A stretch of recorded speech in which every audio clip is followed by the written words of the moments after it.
Equity indices built on opinions?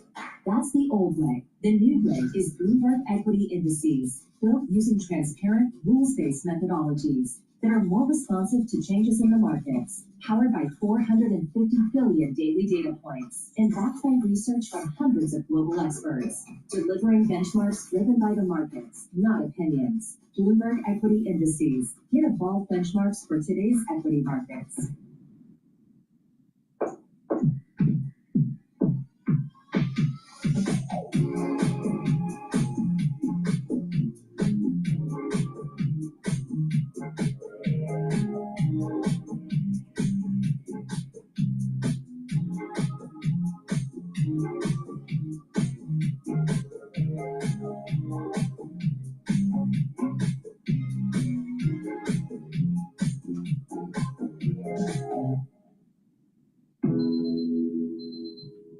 Ever wonder how the way you start your day can make all the difference?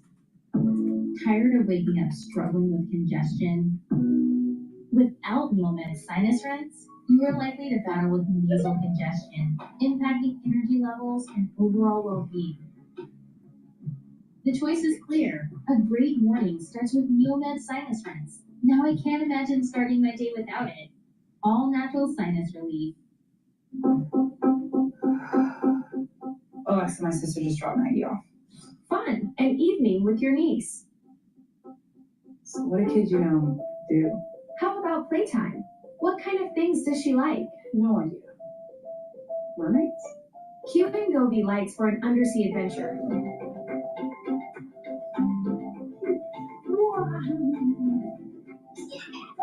Alexa, we should do this again next weekend. I'll add it to your calendar.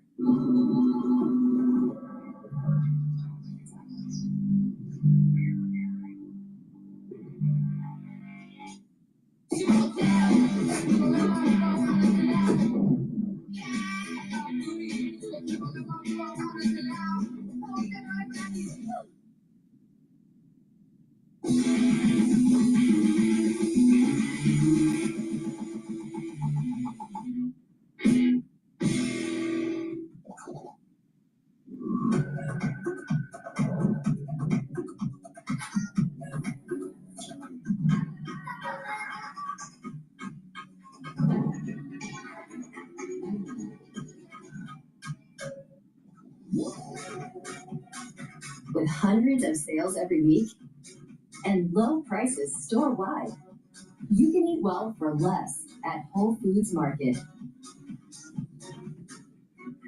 However, on this issue, we stand together. Nobody covers geopolitics like Bloomberg.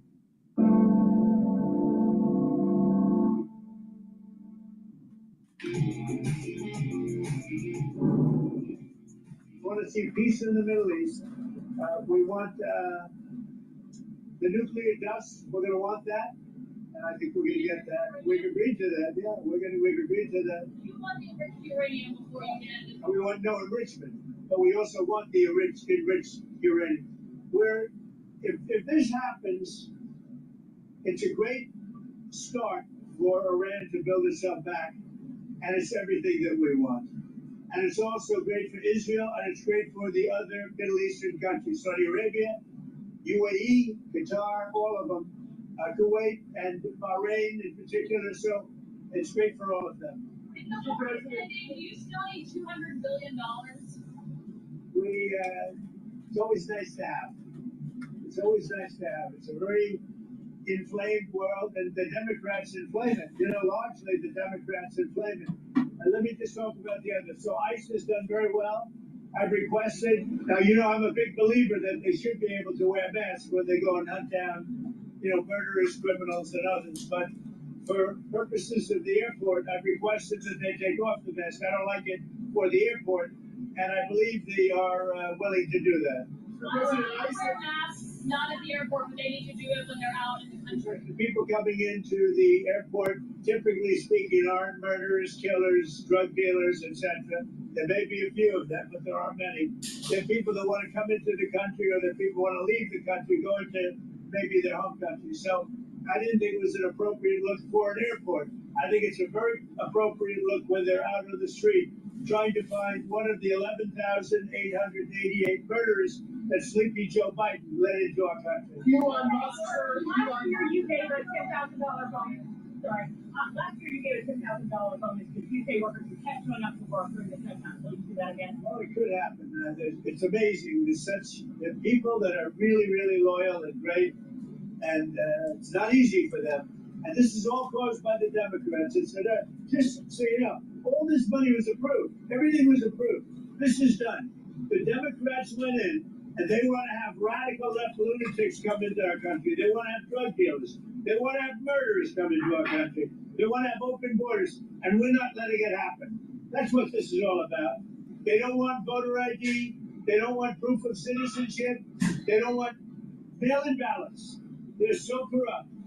What they want, the only thing they want is mail-in ballots. So we also added, as you know, into the Save America Act. And it's called Save America. It's not the Save Act. But we added no transgender utilization of our children and no men in women's sports. These laws go well, and you reach I don't think he's going to be a big man. if these laws go well and you reach a ceasefire agreement with Iran, do you believe Israel would abide by that agreement? I think Israel will be very happy with what we have. We just spoke to Israel a little while ago. I think they'll be very happy. This will be peace for Israel, long-term peace, guaranteed peace.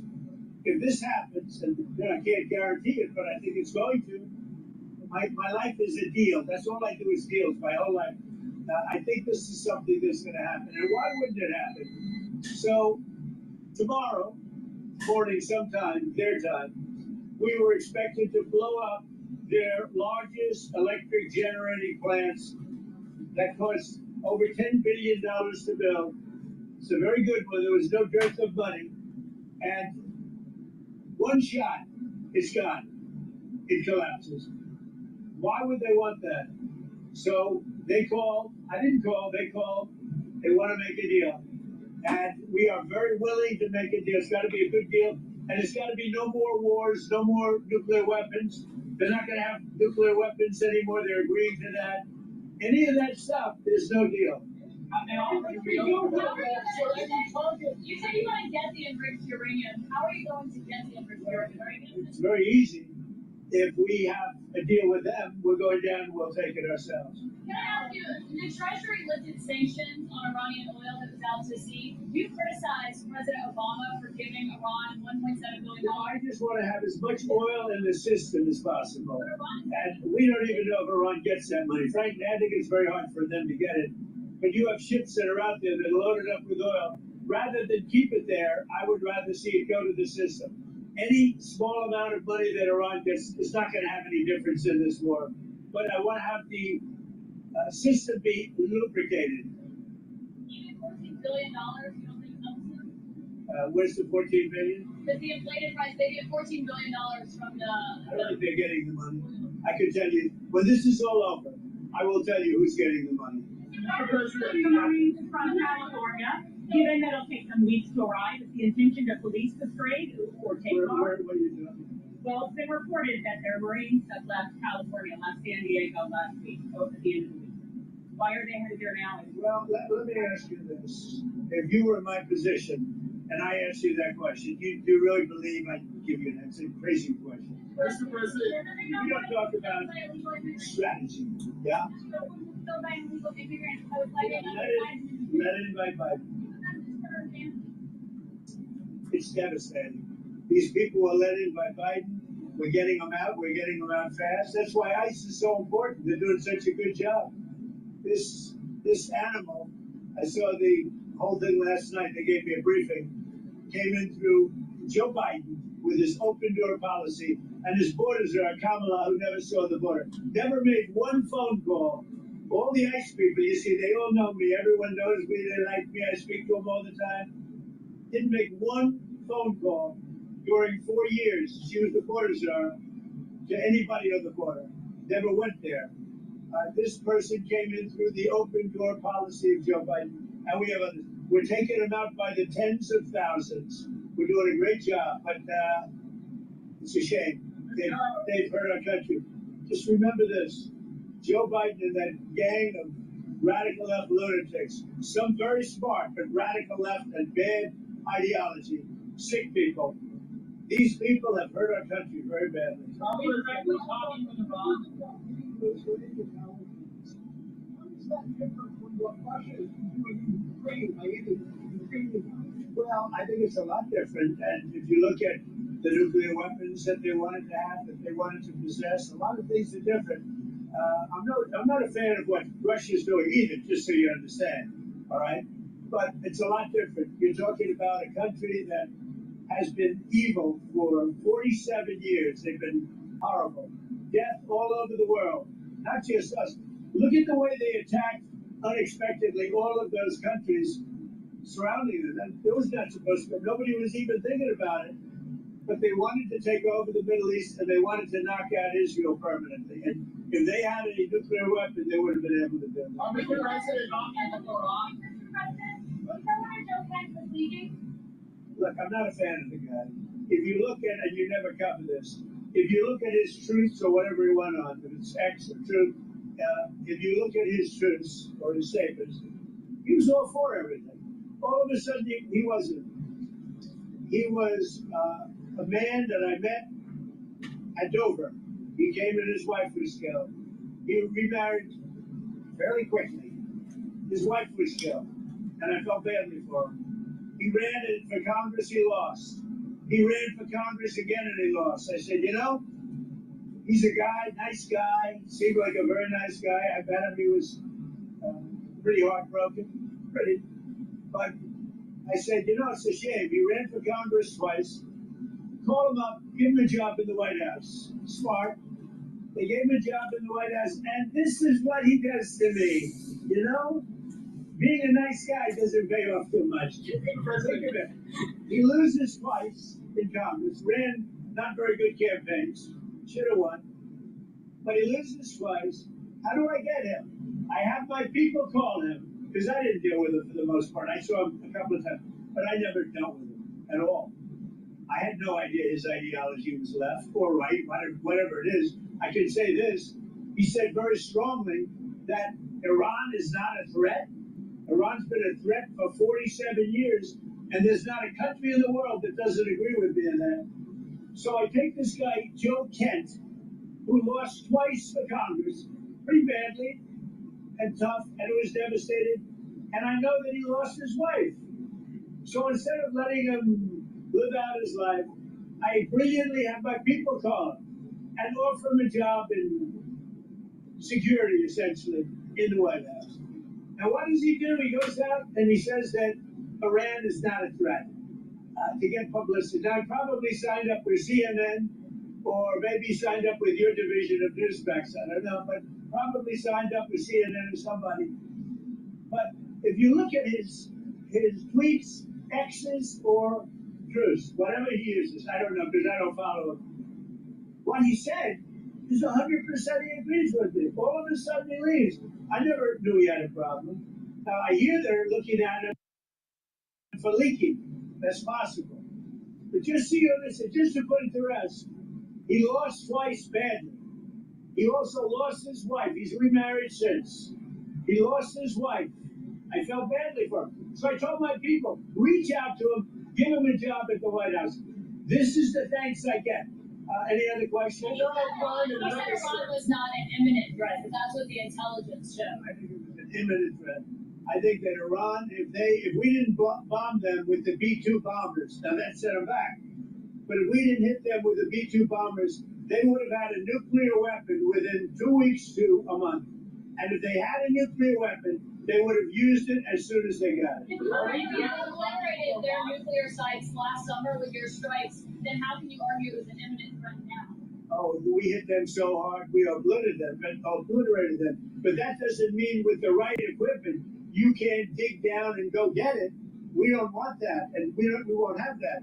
But we obliterated that site. They still haven't been able to get it. That was a complete success.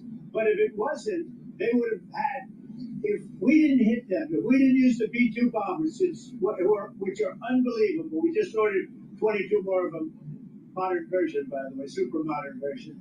If we didn't hit them with the B-2 bombers, they would have had, within 2 weeks of that attack, that's why we hit them, because we knew they would have had a nuclear weapon. They would have used it on Israel and the entire Middle East. Overall crime in Memphis is down 43% since you began this task force. Is this a template you think is? Well, what I'm doing today, really, this was a little bit before, set up a couple of weeks ago. This was before we had this situation with Iran take place last night.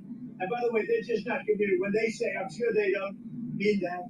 When somebody says, "Oh, I didn't know you were," we were talking last night, and I'm sure they have a lack of communication, which is appropriate considering we blew up, in addition to their Navy, Air Force, every division, their radar. We also blew up all of their anti-aircraft and communications. So they have no telecommunications. So there is a lack of, I would imagine, a lack of coordination.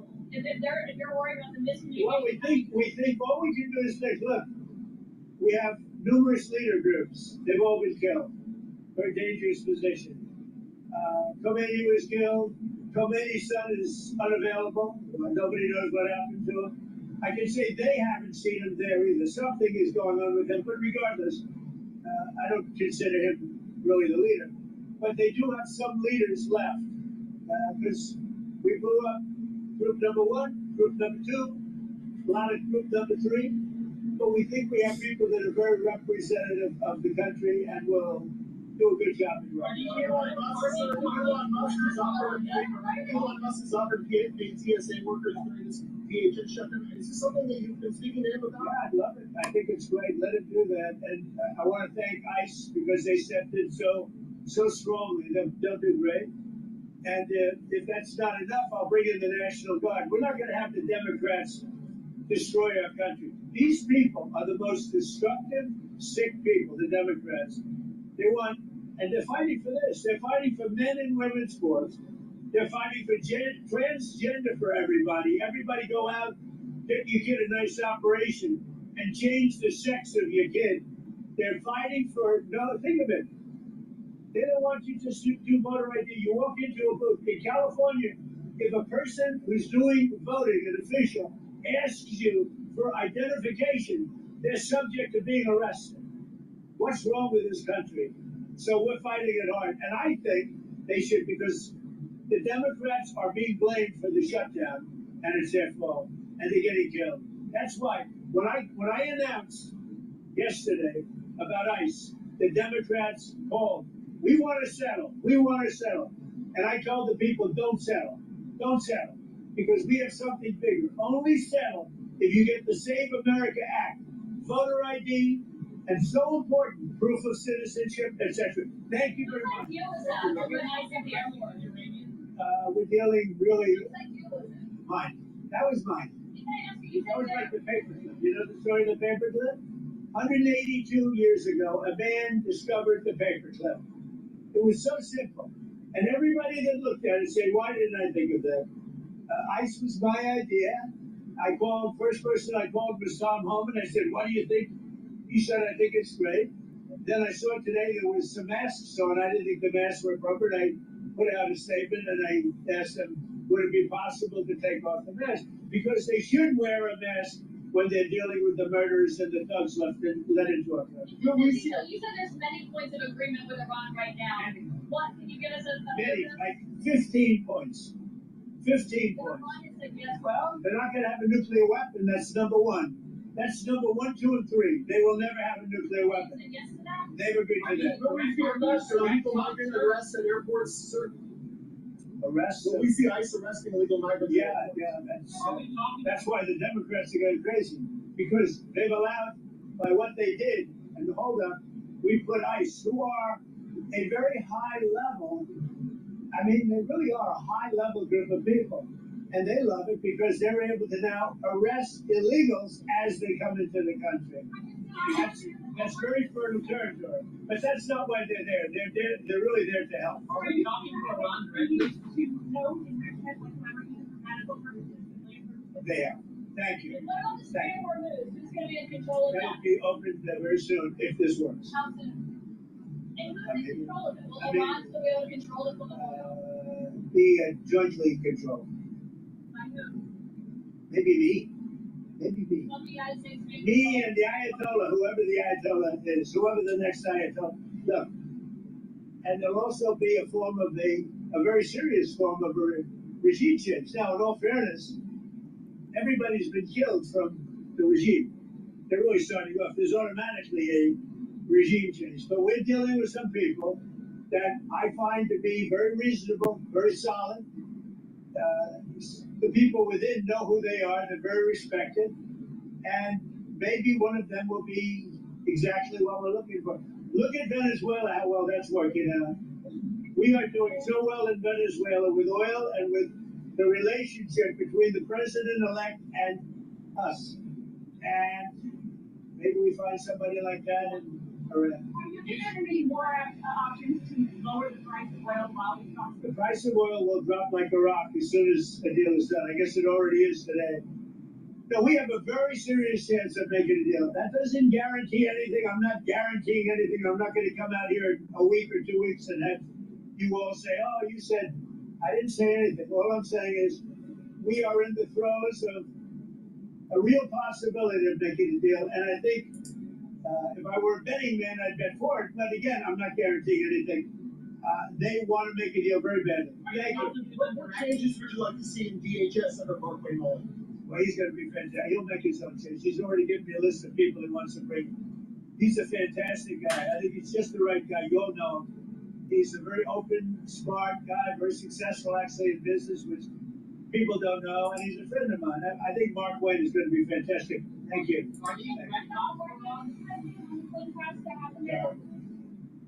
They made a mistake. It's a dangerous business. That's terrible. Thank you. All right. Hello, my name is Dr. Paul Cottrell. We are live streaming on Rumble, YouTube, and simulcasting on X Spaces. Thank you for joining. I greatly appreciate it. Please share the links. Ask your social media to follow me. You can go to my website, the-studio-reykjavik.com, and you can also see the live stream with the larger screen and with the telemetry. There's two versions on my website. So you can watch the live stream and the telemetry on my website or on YouTube.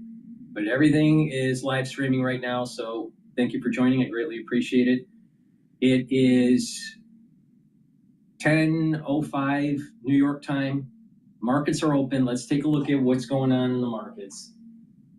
The S&P 500 is trading at 6,615, and VIX is trading at 2457.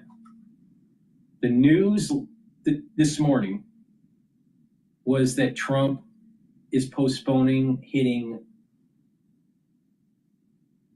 energy generation facilities in Iran. He postponed it for 5 days. He's stating to the press that there are some negotiations that are taking place between the United States envoy and Iran's decision makers, whoever they are. We don't really know who they are, but there is these discussions that are taking place to try to de-escalate. The question is this Trump chickening out again, the taco trade? Trump always chickens out. That's why it's called taco. Or is this really going to take hold? So oil futures trading radically went down. It was trading as much as 101, 102 for WTI early this morning, and it's now trading at $88.69 a barrel. Natural gas is trading at 2.947. It was trading at 3.1. So energy is definitely responding positively to the news. And also equities are trading positively with the news. I still have a target of 7,400 to 7,800 for the S&P 500 by year end. If we see a de-escalation of this conflict near term, we're going to see the VIX go below 20. If within the next 5 days or after the 5 days expires and conflict continues and the Strait of Hormuz is still clogged up, then oil is going to go back up and we may see a VIX approaching 45. And equities will sell off and test the 6,450 mark. There's a major support level at 6,450 for the S&P 500. There's also another support level at 6,600.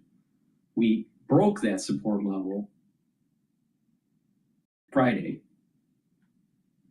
but today we're back slightly above it at 6,622. So we may reestablish a 6,600 support level again.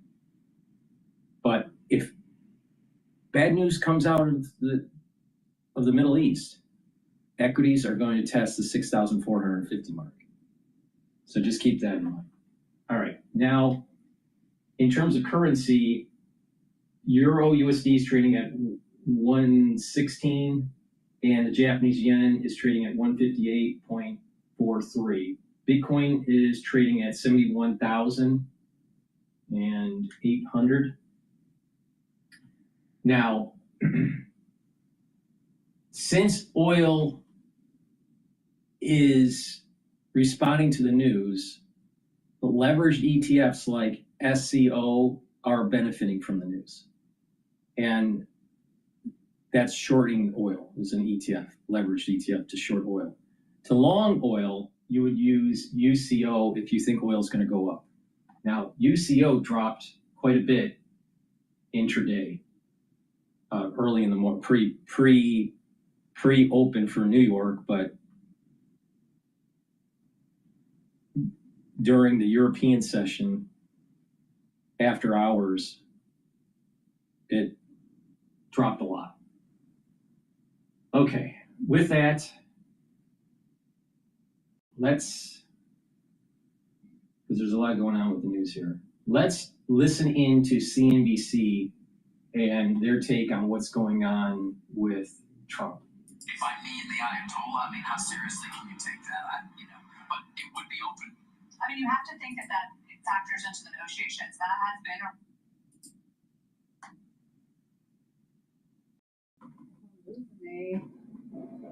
wreak havoc on the entire oil industry. So, look, if there's going to be a resolution to this, there needs to be a resolution to the fact that they can do that. Well, one would expect if there's a ceasefire, they will stop blocking it. Yes. Yeah. Let's hope. Yeah. Let's get more on this market rally and bring in Rashir Sharma, Chairman of Rockefeller International, CIO of Breakout Capital. Rashir, I mean, just this morning, a lot to talk about. What's your take in terms of what all this means? The piece that I've written this morning for the FT was the fact that America keeps bailing out Trump. And which really means is that what Trump gets away with here is America's pre-existing strengths, and something that Sarah was mentioning to just now, which is that because America has been energy independent, and the fact that the rest of the world is so much more dependent on energy, this crisis has really hurt the rest of the world a lot more. And it's quite telling that if you look at countries in Asia, we're seeing such a big impact. In countries like India, there are gas shortages. There are Thailand, Philippines. These other countries are shortening their work weeks, school closures. So it's been quite devastating for the rest of the world. So the logical conclusion is that if this crisis ends, as President Trump seemed to suggest this morning, it really means that the rest of the world also gets to benefit more because they'll be ravaged a lot more by this crisis. Yeah, that's an important point. Europe in particular, where energy prices have been moved up far more sharply than they have here. What do you see as the impact over there and on the equity markets over there as well? No, as I said that, like the trend of those international markets outperforming was reversed over the past month. But if this crisis ends, then that trend should logically resume. I think the bigger question that we have to ask is the fact that that is the American market just going to go back then to its rallying ways? Because as we had discussed a couple of weeks ago, I think there are other issues that the market is dealing with, whether it's got to do with the excesses of private credit, the AI mania which is going on there. So I think that yes, we're very intensely focused on this crisis. It matters a lot for international markets even more that if this crisis ends. I think the international markets snap back even more quickly. But I think that the bigger problems will remain, and that I think is getting lost a bit in this entire focus just now on the crisis.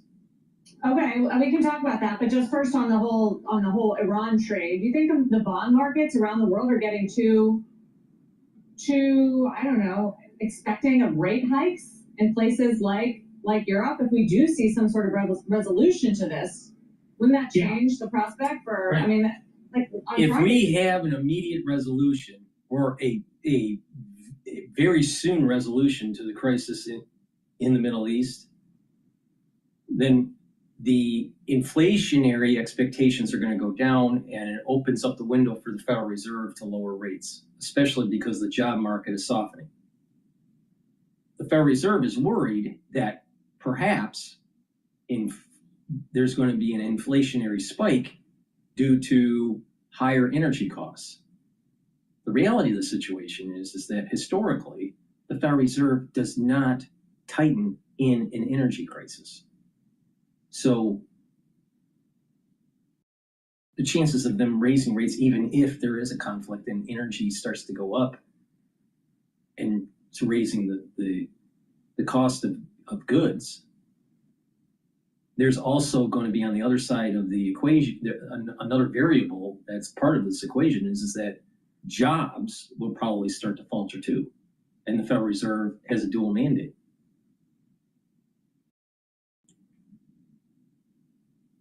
And that's job creation and also keeping the cost of goods relatively stable.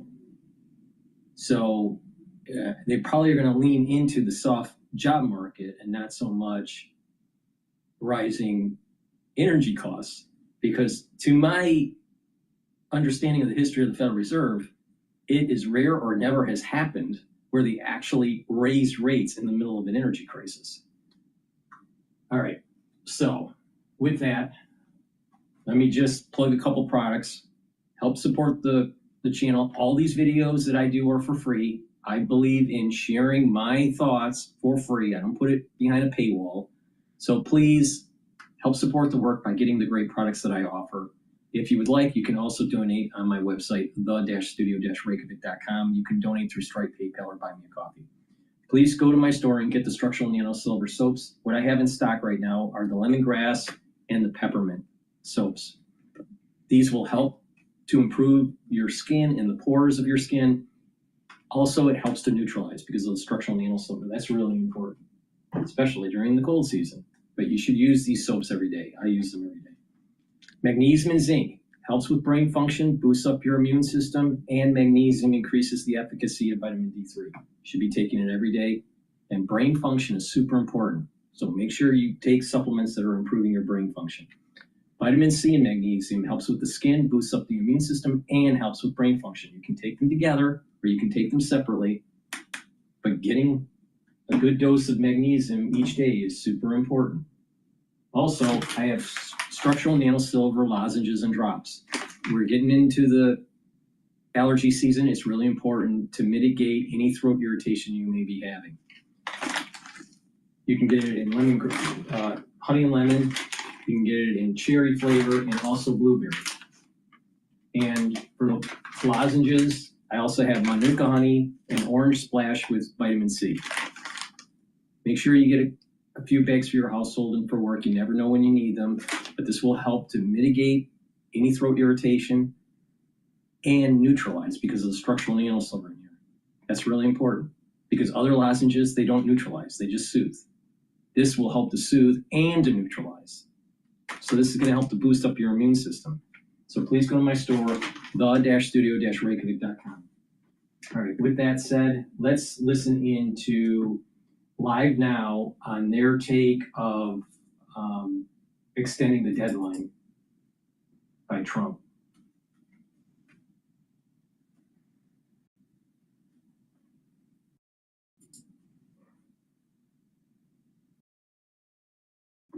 I'm Steve Ballmer, former Microsoft CEO and a basketball fanatic. But more than anything, I'm a data guy. Thanks for staying with us here at Live Now from Fox. We are continuing to follow everything having to do with the developments in the Middle East. One of the major headlines and biggest concerns around the globe continues to be disruptions at the Strait of Hormuz. On this Monday, we do have this live look at the radar system that shows some of the traffic there in the strait. And just a reminder that a few moments ago, we brought to you the breaking news that President Trump has said that U.S. and Iranian officials have been discussing and meeting for negotiations behind the scenes. Now, President Trump making that announcement on his Truth Social website today, just hours ahead of a deadline later in the day for Iran to completely open the Strait of Hormuz. Just a little background as to what these oil prices are looking like. They did remain stubbornly high in early trading. The price of Brent crude, which is the international standard, at around $112 a barrel.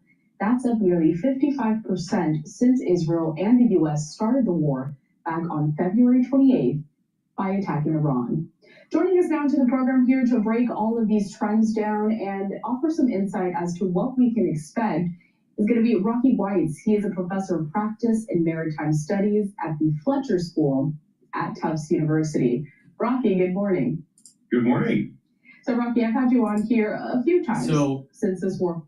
Rockward, that's his first name, Rockward, or Rocky. He's actually an interesting analyst dealing with this crisis. And the Fletcher School, Tufts Fletcher School, is actually pretty prestigious to go to. So he's a professor there. So that's just the backstory here. Broke out. You heard it. Over 50% oil prices have gone up since the start of this war. So you have been optimistic that, it's going to get better. But is this specifically one of those instances where we see things be worse before they get better? Or is it possible that these prices become embedded when we look at just some of this trajectory? Well, all right, I don't know what he's going to say, but let me just give you my take on this, all right? Before, and then we'll do a compare and contrast. Energy prices want to go down. There's a built-in innate momentum to want to go down. What's keeping them up is the crisis in the Middle East. All right. Now, traders are like going, okay, what's the probability of it going up and what's the probability of going down? Now, I made the money going up, and now traders are like going, okay, now I got to try to make the money going down here. So this is the reason why the momentum is to try to move oil downward. Okay. Now, it's very possible that what Trump is negotiating behind the scenes, and maybe we're creating a government over there, and they're just trying to find some seeds to discuss and talk to and then fund, and maybe we set a new regime there. Who knows who Trump's talking to? He's not really saying. So if we can stabilize the region, keep the strait open, and have those tankers flow in and they don't get hit and they can get insured, and the refineries stay open for downstream products like diesel and petrochemical and fertilizer. A lot of people aren't paying attention here. April is going to be the planting season. If they don't have the fertilizer, that means in the fall, you're going to have low yield. So it's really important to solve this problem like pronto, because we will have a yield crop problem. And the futures in corn and wheat and soybeans are going to skyrocket. And then not only that, also meat will get more expensive. So because the feed for the cattle are going to be more expensive, and therefore when they slaughter the cattle, the prices at the grocery store are going to be more expensive. So agriculture, if this problem isn't solved, we're going to have problems with big ag. All right. Now, so there's a desire for traders to move the market down. There's a higher probability of the market going down than going up. This is the reason why it dropped from high 90s, 98 to 88. It dropped $10 in less than 12 hours. That's pretty fast. All right. So the market wants to go down. It's very possible that this will bounce back up to the low 90s, 94 range, if the news within the next 5 days shows that there's not really resolution to opening up the Strait of Hormuz. If there is resolution, then we're looking at high 70, mid 70 WTI for oil futures. So that's my take on it. Let's listen to the professor from the Fletcher School from Tufts. Again, very prestigious school. Let's listen. I think the answer is it depends on the market. It depends on the region. Let me tell you what I mean. So there's no question for all global markets, it's probably going to get worse before it gets better.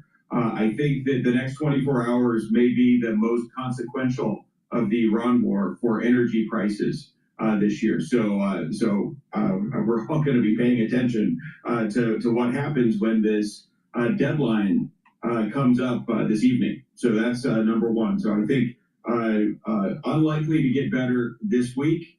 What happens in the next month, I think, is very interesting. And I think like I mentioned, I think it really depends on the region. So the United States, Canada, and Mexico are probably the most insulated from any long-term disruptions to either the Strait of Hormuz traffic or the oil and gas production facilities in the Arabian Gulf or Persian Gulf. Right. Let me just interject. This is the reason why the war in Iran was heavily planned. It's been planned for more than 5 years. That means that Biden's administration and Biden's Pentagon were part of the war plan. Now, of course, it was tweaked, but this has been in the works for 4 to 5 years. And this is the reason why we had to take Venezuela first, because we needed the heavy crude for Pad 3 and Pad 2, which is where we produce downstream products in the Midwest and in the South. Pad 3 is Texas and Louisiana primarily. And they need the heavy crude. And that heavy crude is either coming from Venezuela or the oil sands from Canada. And Pad 2 is the Midwest. Now, because we were able to control the heavy crude, because we don't make much heavy crude, we make light sweet crude, we are insulated from this. And that our refineries aren't going to shut down. Now, others that are dependent on the mid heavy crude from the Middle East, and their refineries are fine-tuned for that type of viscosity of oil. If they don't open up the Strait of Hormuz, they're going to have a problem. This is the reason why the spread between WTI and Brent crude was starting to elevate. Normally it's about $3 to $4, but it was getting to $8 to $10 a spread, where Brent was way higher than WTI. So the question was Brent too high, or was WTI too low, or a little bit of both? But now everything's starting to come back down to its equilibrium. Now, if the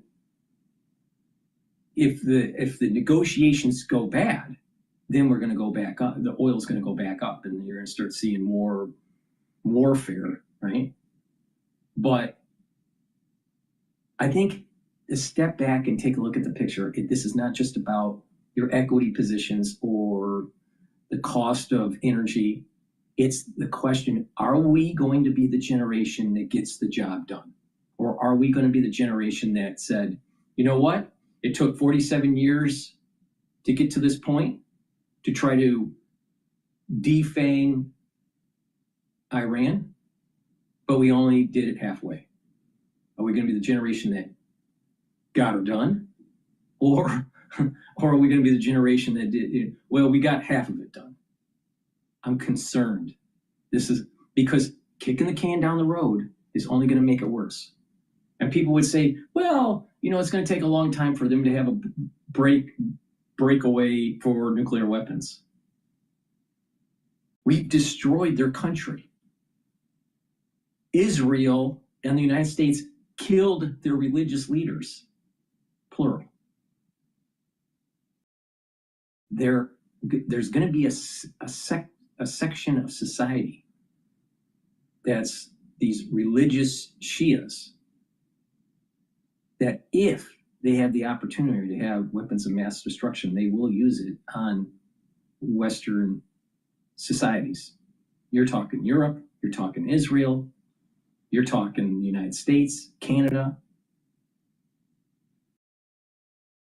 maybe even some neighbors that were aligned with the United States in the Middle East, like Saudi Arabia. And the barriers of entry for biological warfare is very low. You can kill half of humanity by developing pathogens in a 1,000 square foot building. How are you going to find that on a satellite? How are you going to find that if it's underground? How are you going to find it when the barriers of entry are so low? This is the reason why you can't have half-hearted measures. So if you think that we went through a really bad crisis in 2020, which it was bad, for many reasons, inoculation and pathogen and the way society didn't do certain things and, but can you imagine a religious community like the Shias that is built into the religion to set the world on fire? All right. Well, you could set the world on fire by using nuclear weapons, but you can also set the world on fire by using a pathogen. Because if you're sick, you get a fever. So there's a hint within the religion that they're going to set the world on fire. The temperatures are going to go up. It doesn't say how the temperature is going to go up. We don't solve this problem. It's either when we're older or our future generations are going to have to deal with a problem because we didn't solve it. So it's better for us to not do half-hearted measures and do taco where Trump always chickens out. And it's better to kill the regime so they never, ever, ever can rise up again. There's not enough people out there to realize this is our modern crusade. Now, people would say, well, the Crusades were, against the Muslims, and it was with the Christians, and it was a Christian, push into the Middle East. This is Western culture versus a theocratic regime that wants to kill everybody because they believe that their leader is the Messiah. This is the modern day crusade. Now, if people don't wake up to this, there's going to be more terror, there's going to be more killing, and they will eventually get a weapon of mass destruction, and it's probably not going to be nuclear. Because the barriers of entry are a hell of a lot easier for biologics than for nuclear. And the Iranians are really smart people. They're not dumb.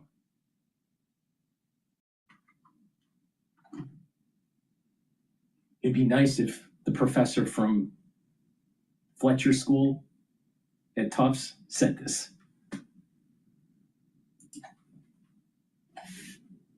And also any pipeline damage, say, in Saudi Arabia or the UAE. The opposite is true for Asia, particularly China. I think Japan is probably the best positioned of the Asian markets. And then South Korea and China are more vulnerable. Singapore just signed a deal to get some gas from Australia, oil and gas from Australia. So I think they're probably in a better place. India is under a lot of pressure.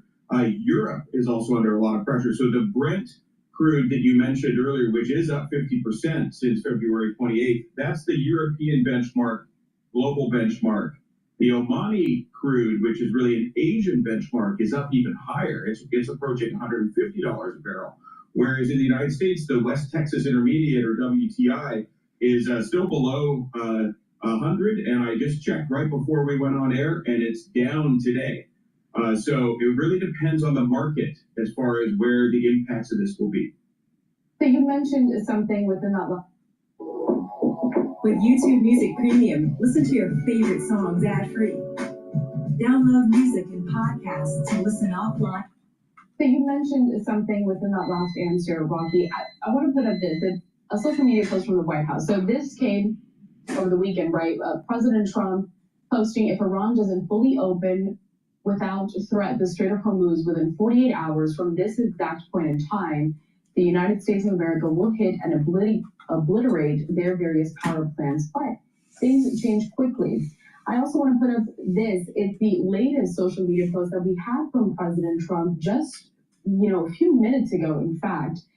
And Rocky, he says this, quote, I am pleased to report that the United States of America and the country of Iran have had, over the last 2 days, very good and productive conversations regarding a complete and total resolution of our hostilities in the Middle East.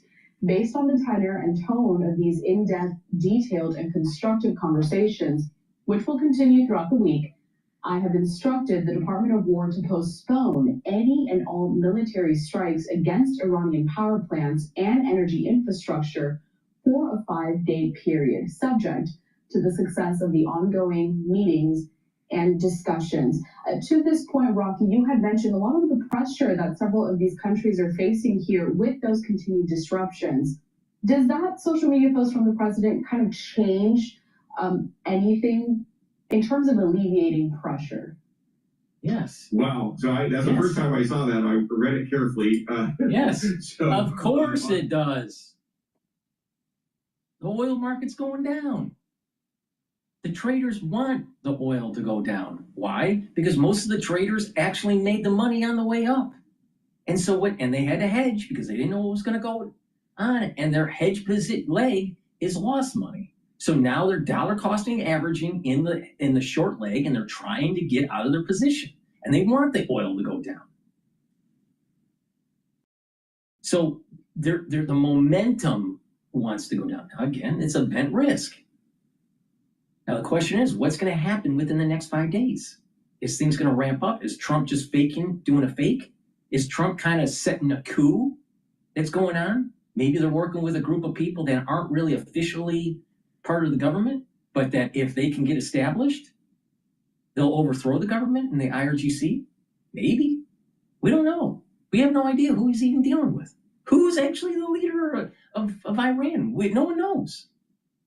And because they are now decentralized, their whole system to survive is decentralized, it's potentially easy for the CIA to pick a faction that might be more aligned with us and the Israelis to overthrow the IRGC.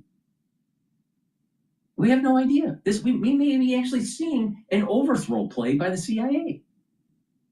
Well, that's a good, I'm not a big fan of the CIA, but the thing is that I do believe that sometimes, like what Machiavelli, mentioned in his book, The Prince, sometimes you have to do something bad to be virtuous. Now, that sounds really paradoxical, but if you look at history, sometimes you have to do some really bad shit to actually bring peace in the world. All right? So there's some weird stuff going on, but as long as we kill off that group of people that could rise up and cause super harm to the world, they have to be destroyed.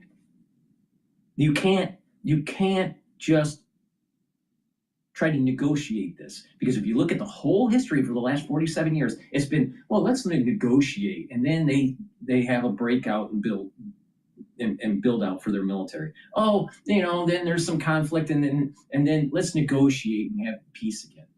But then they have more runway. Iran has more runway, and then they build out more of their military. But now with AI, what took 20 years to make for the SARS platform, SARS 1 and 2, over 20 years to build that platform. And you have now molecular biology techniques and AI techniques. You no longer need to do physical serial passage to get certain fine tuning to certain receptors. You can do it all in simulation with AI. So what took 20 years to do, you can do in 3 hours. Now do you see the problem? And this is what part of Stargate is doing. Stargate is developing stuff much faster. You can apply it for medical purposes, but you can also apply it for weapon development. So don't you think that the Iranians know how to run an AI system? Don't you think that they'll be able to do training sets and fold proteins and dock those proteins to certain receptors in silico? Don't you think that they'll have an amino acid sequence to have high affinity to certain receptors? Don't you think they can do this? And it doesn't take that long now. In Barrick's lab, because AI wasn't there and CRISPR wasn't fully developed, the early days of the SARS platform, it took years to do with standard enzymes, restrictive enzyme cuts, and serial passage through cell lines in animal models. It took years. AI can do it in days or hours. This is the problem. This is the reason why you have to kill them all.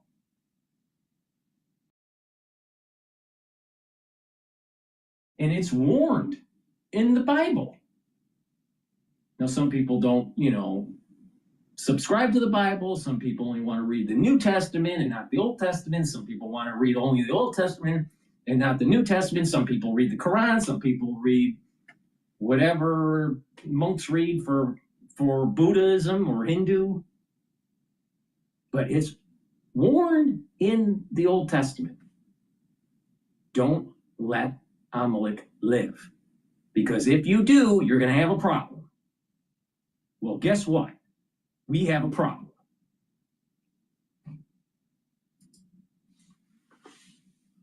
On the screen here. So I think that probably explains why I didn't see the post, but I saw the drop in WTI or West Texas Intermediate crude prices. It'll be interesting to see if we see a similar trend with Brent, which is the European, but also global benchmark, and then Omani crude, which is a better benchmark for Asia. I think this is smartly timed by the White House to be right before markets open here in the United States. As of right now, Brent crude is trading at 101 and WTI is trading at 89. So you still have over a $10 spread. It's usually a $4 spread. So the markets are still hinting that there's some sort of dislocation. They're hinting that there's a disequilibrium. And when there's disequilibriums in complex systems, there's big movements that happen. Now, you don't know which way it's going to go, up or down. This is the reason why it's really important. These next 5 days is really important on where energy is going to go, because if they get a head fake and then Trump starts to do further escalatory operations in the Middle East, which I think he should, well, guess what? The strait's probably going to be clogged up and oil's going to go up. But we got to go back, to first principles here. What's more important? Long-term safety or short-term lower prices at the gas station? Now, it always seems like the Gen X has to fix everything. The boomers fucked everything up, and Gen X seems to always have to fix stuff. And what's really strange about generations, they always seem to kind of try to emulate the two generations. Like, for example, Gen X is more similar to the greatest generation. All right. The millennials are more similar to the boomers. Now, I take the stance that the boomer generation fucked up America. You know, I mean, they were at the wheel most of the time, and we have a $38 trillion deficit. All right. So, once again, Gen X has to fix the problem. It's better for us to take the pain and get the job done instead of kicking the can down the road. Because the millennials aren't going to do it. They're the boomers. They have the same mentality as the boomers. They're pacifists. So we're going to have to wait for their kids to be similar to the Gen Xers. So we're going to want to wait 20 years, 30 years? Technology is going to allow us to wait because of the barriers of entry for weapons of mass destruction. AI can help us, learn new things and Google faster and maybe even buy products with an assistant. But AI can develop pathogens at a speed that is super scary. Now, most people don't understand what I'm talking about. But for the ones that are scientifically inclined, you understand the dangers.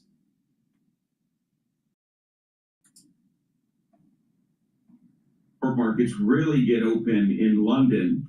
And so what they're trying to do is take down the geopolitical risk factor pretty significantly. I think that 5 days period is not surprising because that positions it all the way through the trading week where you see the most volume in crude oil trading as well as equities trading. So what this means is, at least for the civilian infrastructure in Iran, it is not going to be attacked by the U.S. military. That doesn't mean the IRGC targets or the Revolutionary Guard Corps targets that would be along the Strait of Hormuz or other parts of Iran won't be targeted, but the civilian infrastructure, the power plants, have essentially a 5-day waiting period. I actually think that's a clever move by the Trump White House. So it will definitely help ease the market pressure that certainly has been building over the weekend. And no worries about that, Rocky. I had just seen that social media post basically a few minutes ago. So we just follow these updates minute by minute as they come down. Good.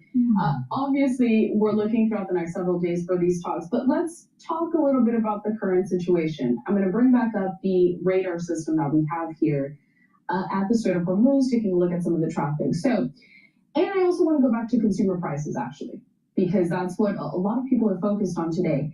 When we talk about some of these costs there involving the passage through the strait, insurance premiums, security costs, what have you, how does that factor into the prices that consumers actually have to pay? So, build on-ramp assets in no time with Canva's AI-powered design generator. Simply type an idea and watch it appear. So the actual shipping costs, marine insurance costs, security costs, they play a role, but the bigger role is played by the disruption in the trade, particularly the trade in natural gas, crude oil, and fertilizer. That affects food prices. So happy to discuss any of those. Well, not just that. And not just that. Helium is also produced. And they need the helium and other gases to make the chips in Taiwan. So the semiconductor industry is faltering if they don't get their supply.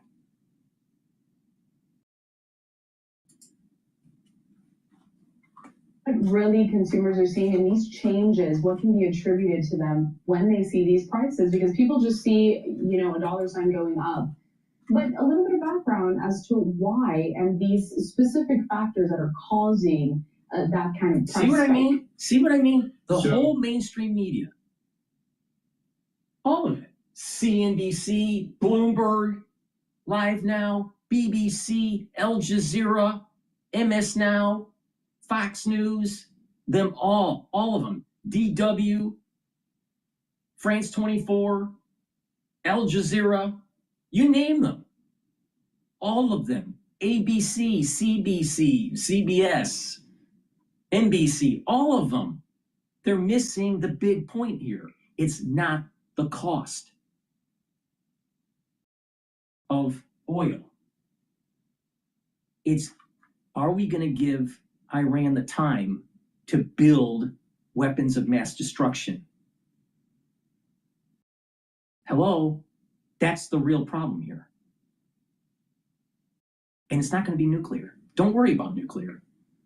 Worry about biological.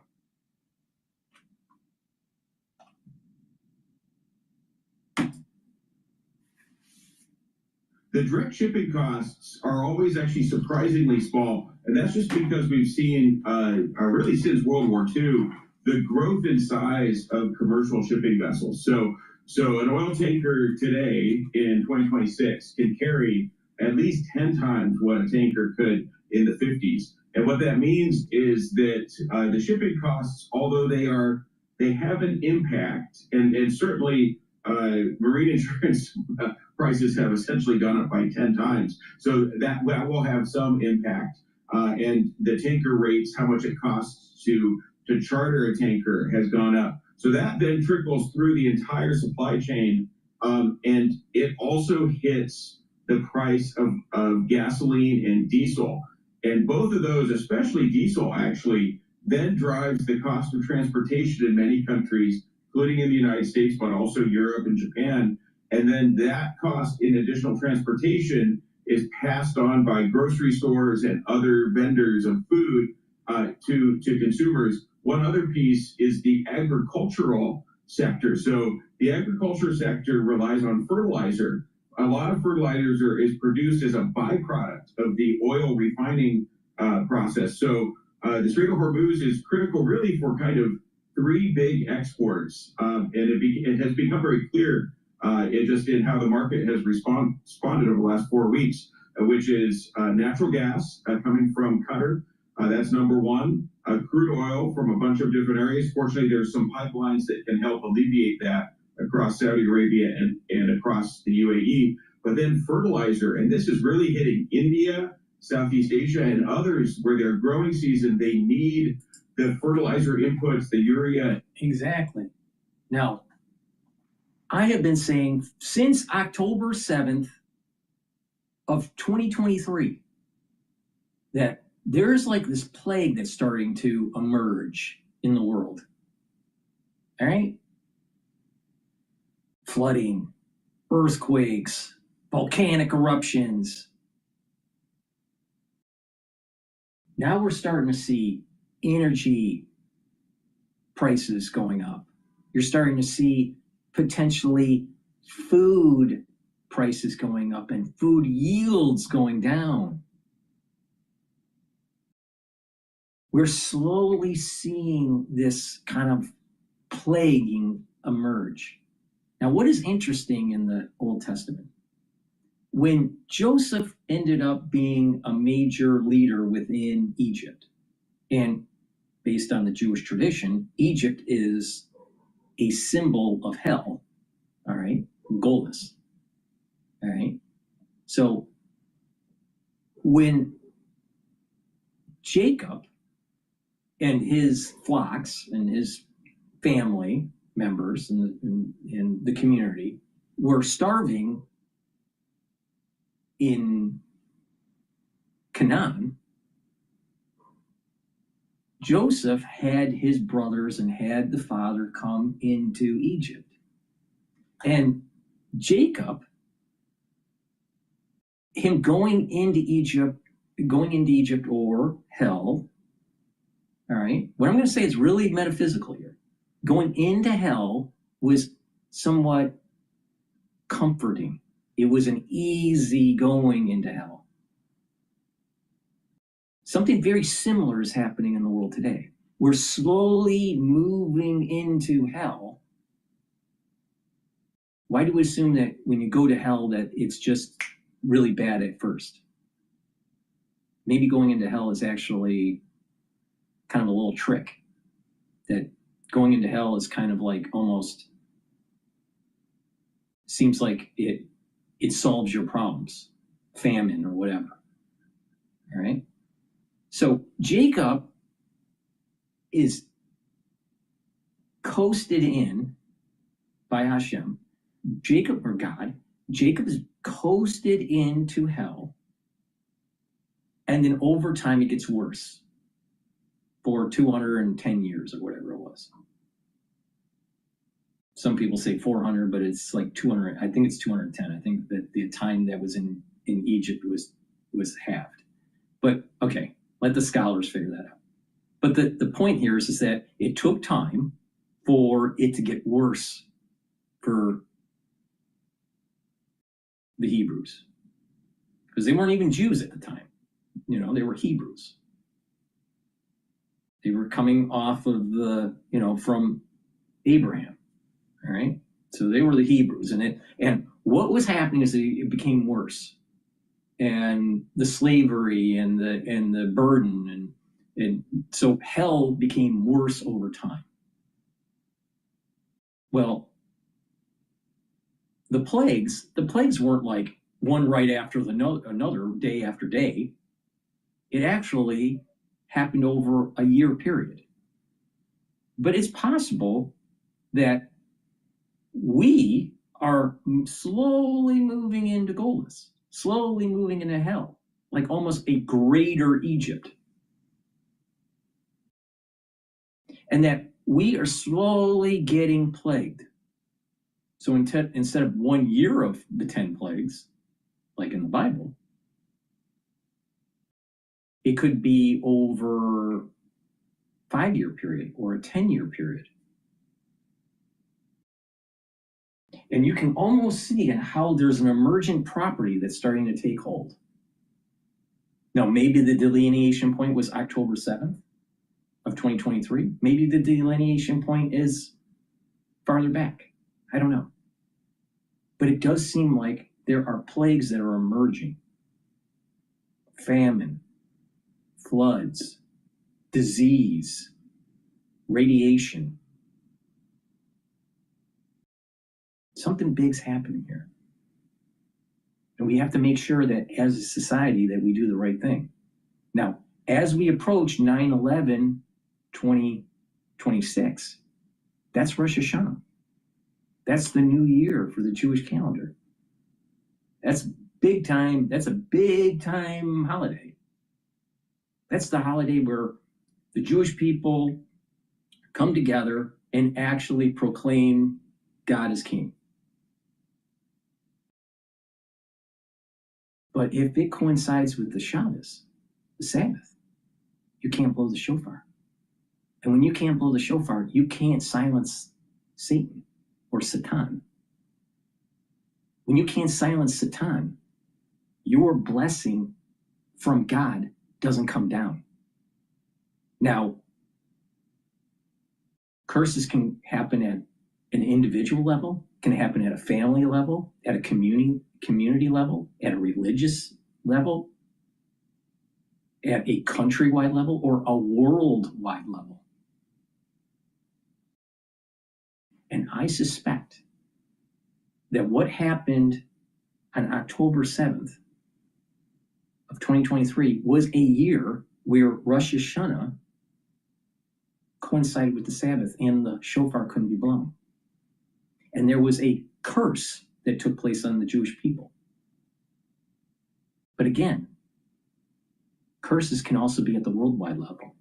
And usually these things happen in a spiral, like a fib sequence, a golden ratio, where the beginning of the fib sequence, it's tight. So it's a small community. But as that spiral gets wider, it's involving more and more of the people of the world. But that fib sequence is actually the curse. And it comes around at certain periodicities, not every year, Not every Shabbos coinciding with Rosh Hashanah, but when certain things are aligned perfectly, then bam, the curse happens. So when you listen to in the news, well, if we don't get our act together, we could have food shortages. Now, a lot of people would say Americans are too fat anyway, so why does it matter? But you can easily see the emergent property. You can easily see in how there is this build-up of one plague after another that's going to take hold. Nobody's talking about this. Nobody. It takes certain types of people that are the sensitives. I'll call them the sensitives. Some people would call them psychics. Some people just say they're highly intelligent and see pattern recognition that other people don't see. However you want to define it, doesn't matter. But there are people that are picking up on this. And something bad's coming. And it's going to affect everybody.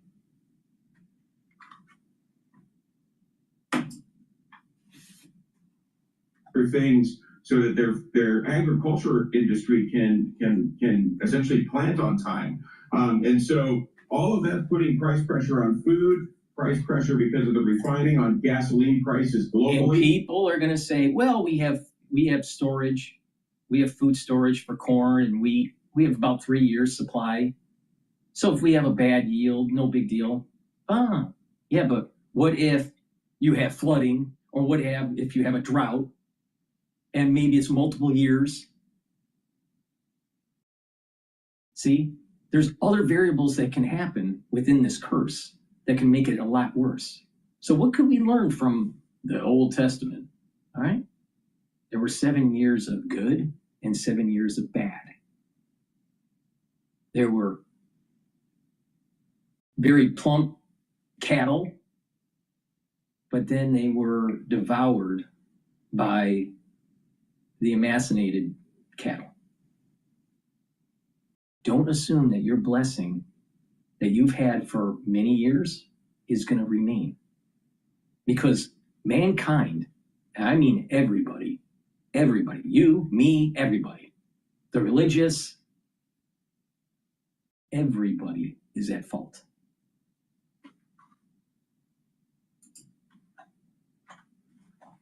Actually, the United States has had sort of the smallest increase in gasoline or diesel prices of all the major economies. I should say U.S., Canada, and Mexico share that advantage because we have so much domestic production here. We have a lot of domestic refining capacity here. Natural gas prices in the U.S. have stayed flat, even gone down a little bit. So on the natural gas front, the U.S. is in a better position as well. So really what we're talking about here is for those critical inputs and where the inflationary pressure is most acute are on those countries that rely most heavily on the trade through the Strait of Hormuz. And those are number one, Asia, China, Japan, South Korea, number two, Europe, and lastly, really, the United States, Canada, and Mexico.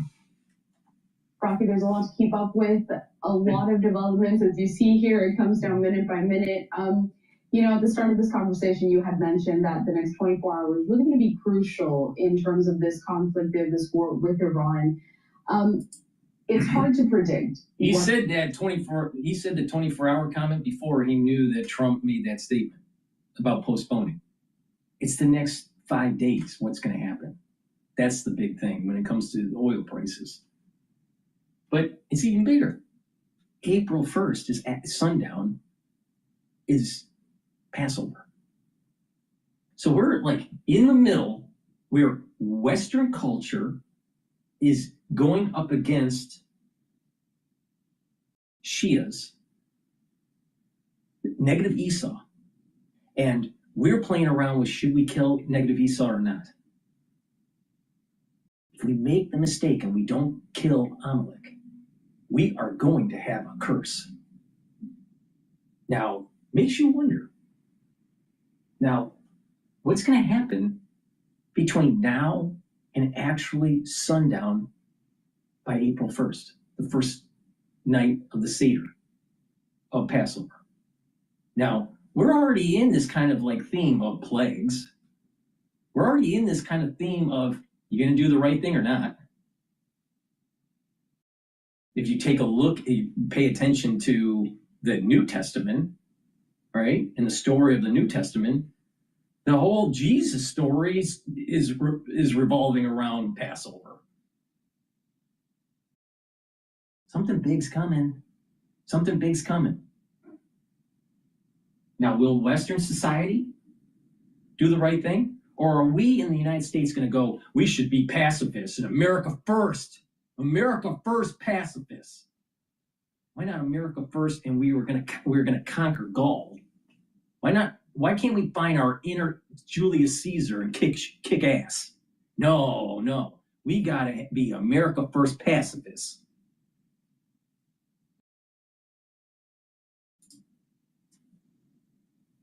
Happen even in the next hour or so. So really final thoughts here for our viewers that are really concerned about these prices. They're concerned about when they're going to go down, and just maybe overall thoughts of what you're watching closely as someone who is...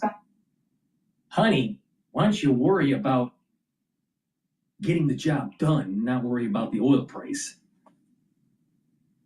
Because that's exactly the reason why we didn't do it for 47 years.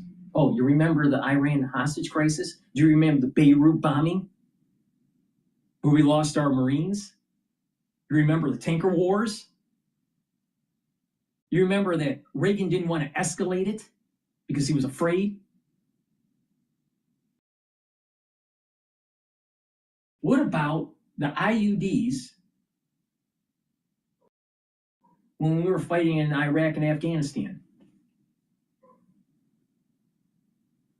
What about the open borders in Europe and in the United States where caliphates are starting to take hold?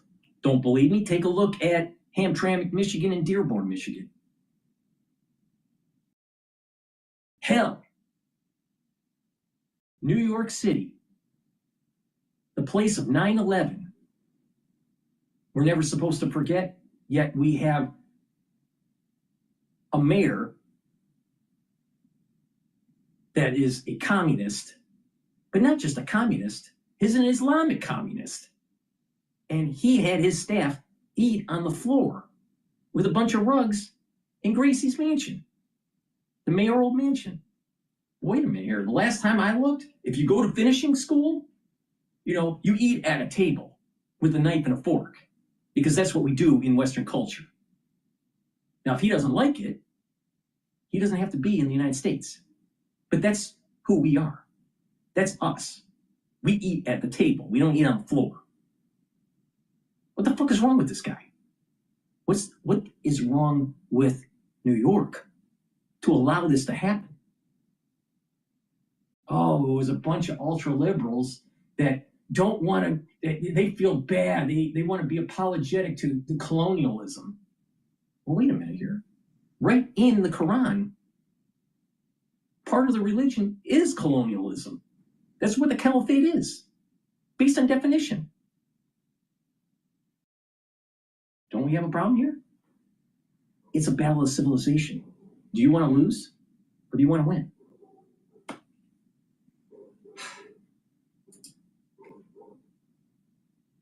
Is in really tracking all of these maritime headlines. Wow. All right. I'll try to be brief. Very hard question, and we'll see how I do it. So I'm still optimistic, which might surprise a lot of people. I'm particularly optimistic for U.S. Gasoline prices. I think those will fall first. And I think probably within 30 days, we'll start to see that trend going down. We'll see if I'm right about that. It really depends what happens in the next 2 weeks. All you got to do is take a look at the futures market in the futures curve. All right, it's backwardate. There's backwardation, meaning contracts in the future, not just the 30-day contract, but 60-day, 90-day, 120-day, they're all lower.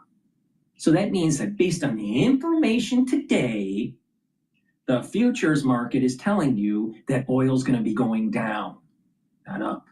Now, if it was in contango, that's the opposite, where the price in the future, 120 days out or 90 days out or 60 days out, it's higher. than the current future contract.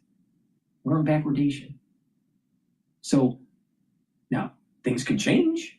New information could reset the curve, but it would take a whole lot of momentum to do that. And that's what I mean. Traders, the momentum is the oil is going to go down, not up. Now, there may be some spiking, there may be some short-term volatility, but long-term, it's going to go down. So if you have a backwardation curve, why don't you kick ass and kill the regime in Iran? Because the futures markets are saying you're not going to have elevated oil prices for very long. But, that's just me. Mr. Common Sense. I would say following that, the Gulf Cooperation Council countries, which are form the southern coast of the Persian Gulf or Arabian Gulf. They call it the Arabian Gulf. Iranians call it the Persian Gulf. It's an ongoing linguistic dispute. But basically, they have been pushed into the U.S. corner because Iran has been attacking, or I should say that IRGC has been attacking oil facilities, refineries, fertilizer plants. They've even threatened desalination plants. So that's putting a lot of pressure on those countries as well as those markets. Remember the plague I was talking about? It's not just agriculture, but it could be thirst. You may be having shortages of water, or maybe there will be floods. Well, wait a minute here.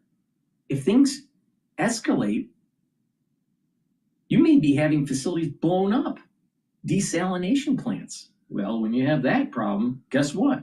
You're not going to have too much water to drink.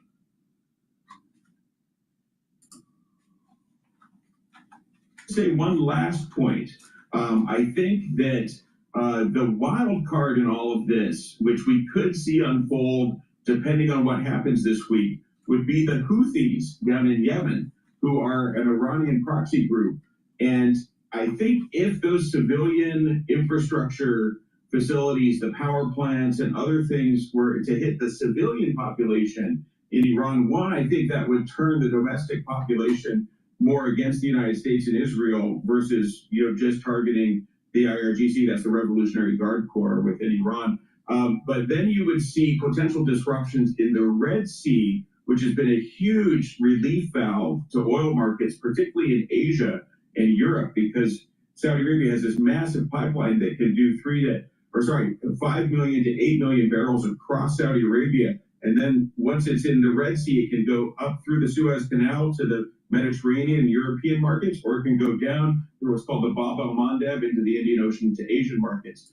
That Bab el-Mandeb could be disrupted like we saw over the last couple of years, and that would be an additional shock to the oil market. So it's really, we're in the fog of war, and it's very hard to predict out, but I would say in 30 days, I think things will have stabilized, and we'll see if I'm right about that.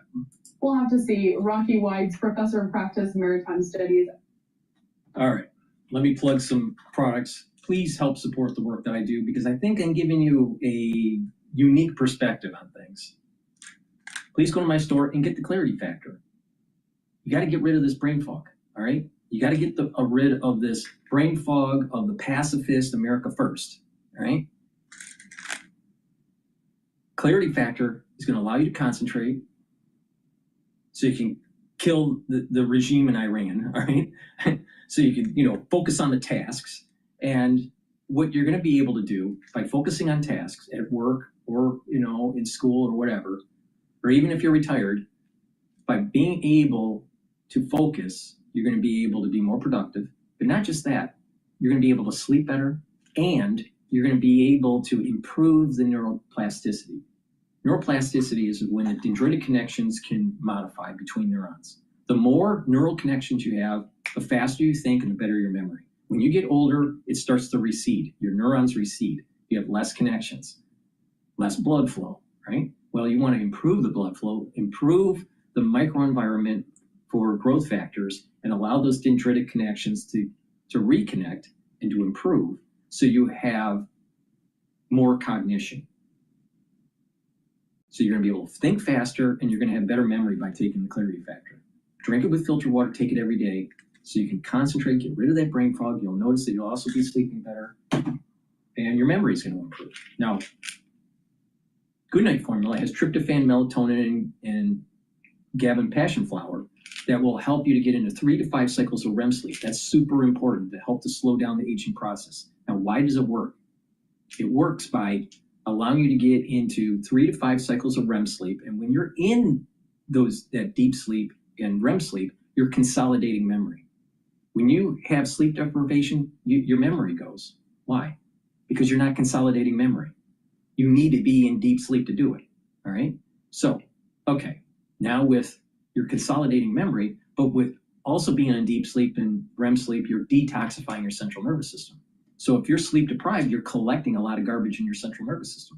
That's bad, because if you're creating a lot of garbage in your central nervous system, you're creating inflammation. When you're creating inflammation, your neurons aren't as healthy. When your neurons aren't as healthy, your neurons start to recede, and the neurons start to produce less energy, less neurotransmitters, and they start to fold proteins in the wrong way.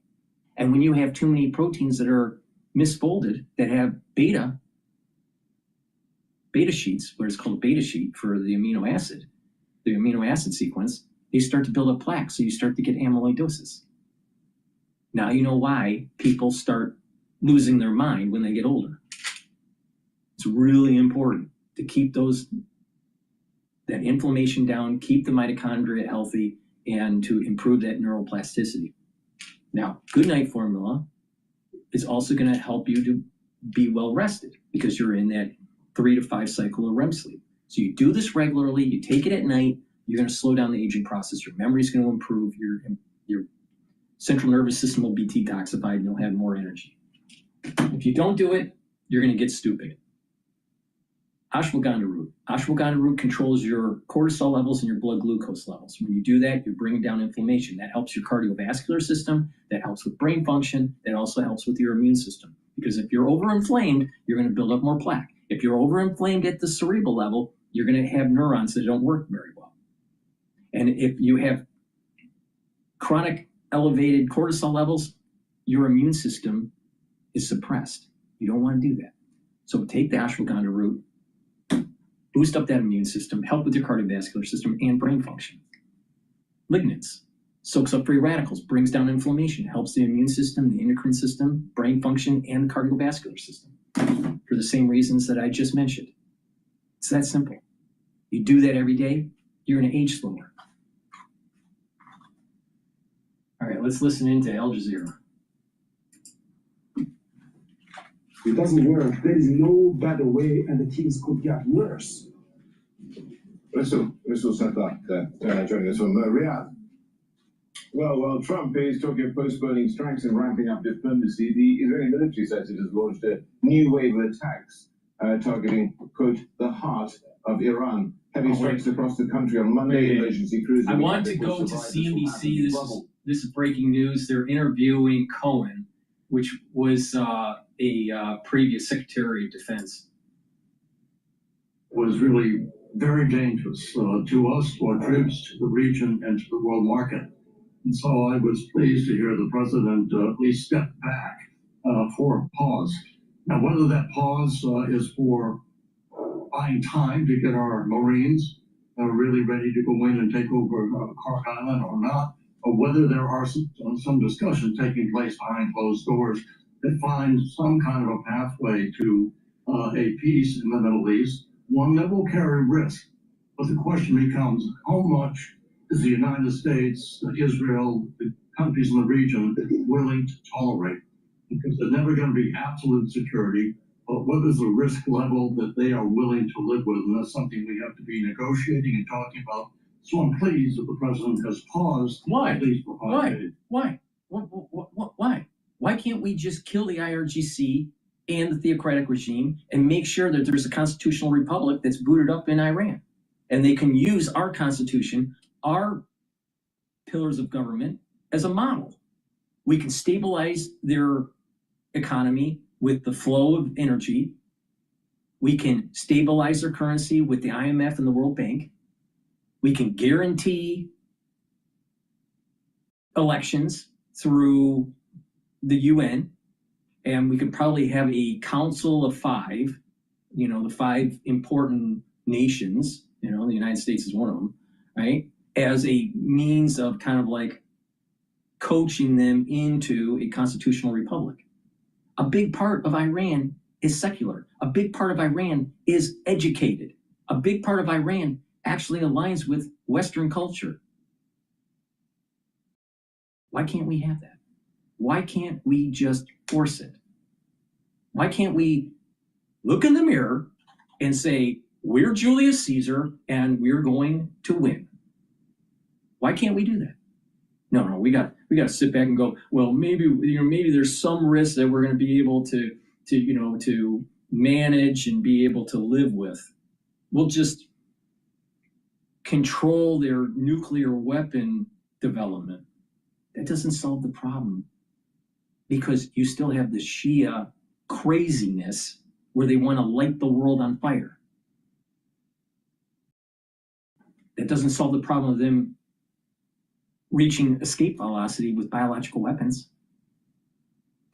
You got to kill it. This was warned to not just the Jews. This was warned to all of humanity.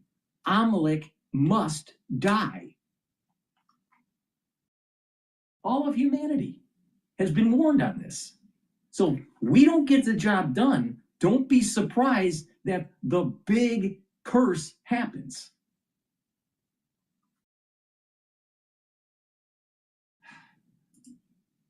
Another pacifist. Soon, we are working through the Omanis.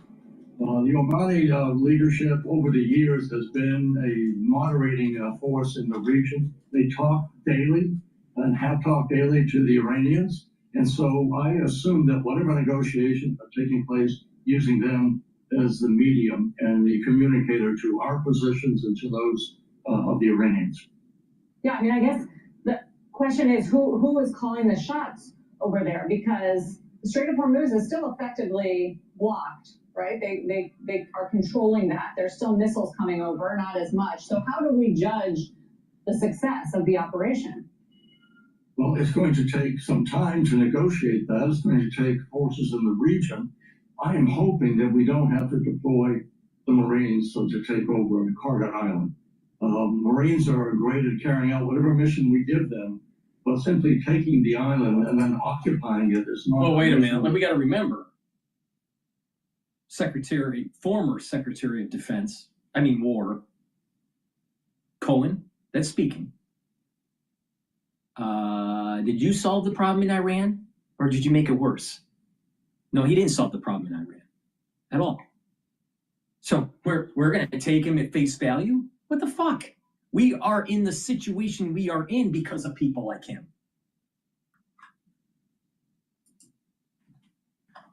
Marines will carry out that mission, but the question will be, what is the cost in blood? Certainly in treasure, what is the cost in blood? Those young men and women are our prime asset. We have great... When you're looking at a project in finance, you have to create what is called the net present value, the NPV. You got to figure out what your cash flows out will be, what your cash flows in will be over the duration of the project. You determine if you have a positive NPV or not. Now, in this case, what we have to do is not just look at how many people are going to die, how much money we have to spend, but you also have to look at the risk-reward ratio.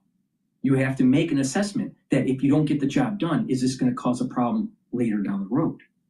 And the answer is yes. If you don't get the job done, there is going to be a much bigger issue that we have. You think after going through this and that the Shias are gonna forget? And of course not, they're not gonna forget. And they're gonna have animosity to Western countries, and also they're gonna have animosity to Sunnis. So now, because we didn't get the job done, we're gonna literally accelerate the Mog and my Mog, accelerate Armageddon because we weren't willing to get the job done. Trump is blessed. The guy survived 2 assassination attempts. But he was meant for this moment in time. We'll never have a president like this ever again. If we don't get this job done now, it will never happen, and it's going to get worse. Stupid, stupid, stupid. All right, let's go to Al Jazeera. But before we do, please go to my store, the-studio-reykjavik.com, and get the probiotics. You can get it in the powdered form or the veggie cap form. A good probiotic is going to help to bring down inflammation at the gut level, improve your immune system, improve your metabolism, even your brain function. A lot of people don't realize a good gut biome actually improves your brain function. You'll be able to sleep better. You're going to be detoxifying your body. You're going to be able to consolidate memory. And you're also going to improve the communication between your gut and your liver. So that's really important. So please go to my store, get the probiotics, either in the powdered form, which is the one I usually take, or the veggie cap form. But take it every day, super important. Good gut health also improves your skin. So if you have skin problems, most likely it's because of your gut. Telling the truth? Akiva, I also want to get your views on how this conflict is likely to be viewed. I'm not using the past tense just yet, but by the Israeli electorate, given what's happened in Gaza with Hezbollah, where Netanyahu has not really been able to fulfill its objectives and actually declare victory. And you've got the election in October. Yeah, for Netanyahu, actually, this war, as well as the war in Gaza, was the best deal he could have. You know, President Trump was talking about the deal. The best deal that Netanyahu could have is a war that will take him off the hook, and now he will have to go back to the real life and go back to the courtroom, and testify. And he knows that our democracy. He's not in a very good position there. As long as there is a war and tension, the Israeli public does not demand that Netanyahu will pay the price for corruption. Now, ending the war with Iran means for Netanyahu going back to campaign. There will be elections no later than October, and the opposition will not be able also to aggravate or to say anything that will get President Trump angry. And, you know, it's all about his ego, because if they win the elections, they will have to live with him for at least another 2 years.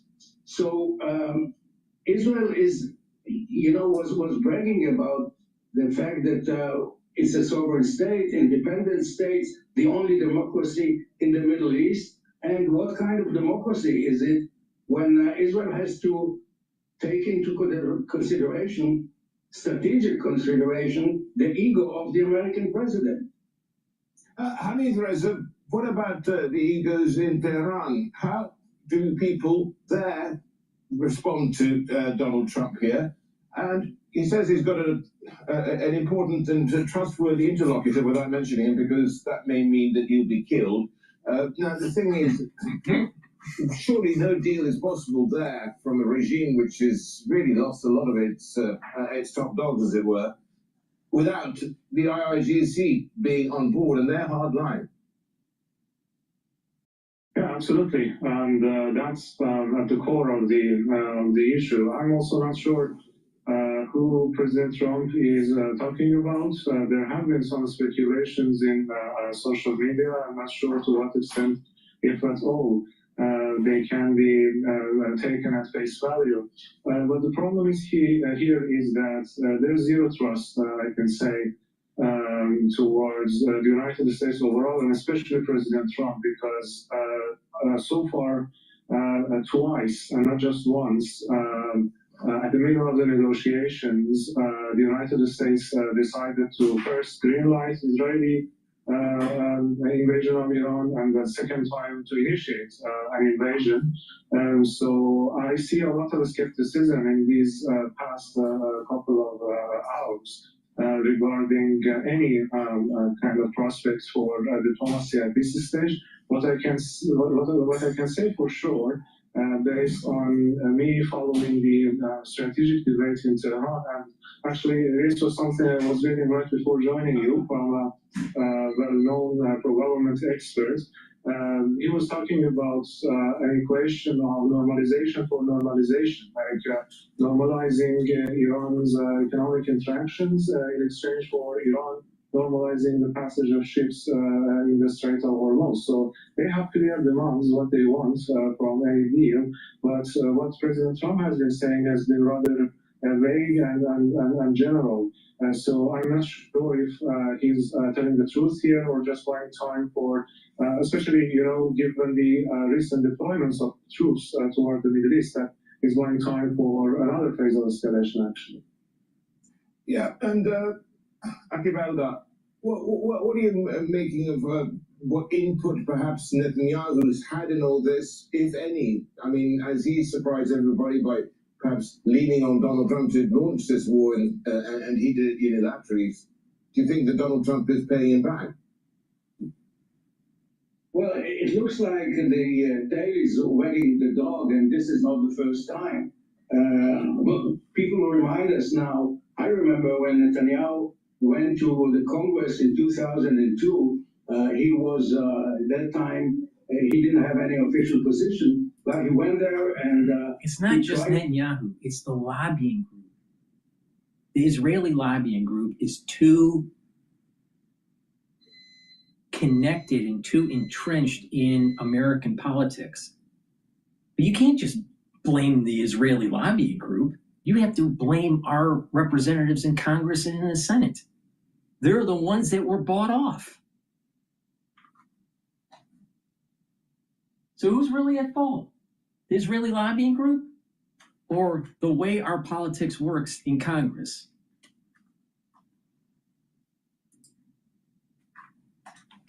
More and more articles in the American media, and we hear more politicians that are sending anti-Semitic messages that here again the Jews are dragging the United States and the world into war because it's their interest. And Netanyahu, I think, went a little bit too far with that, with his taking credit for convincing the American president to join Israel. So we still don't know the full story. But once it will turn out that Netanyahu is the one who dragged the president of the United States to a war that cost the American people so much.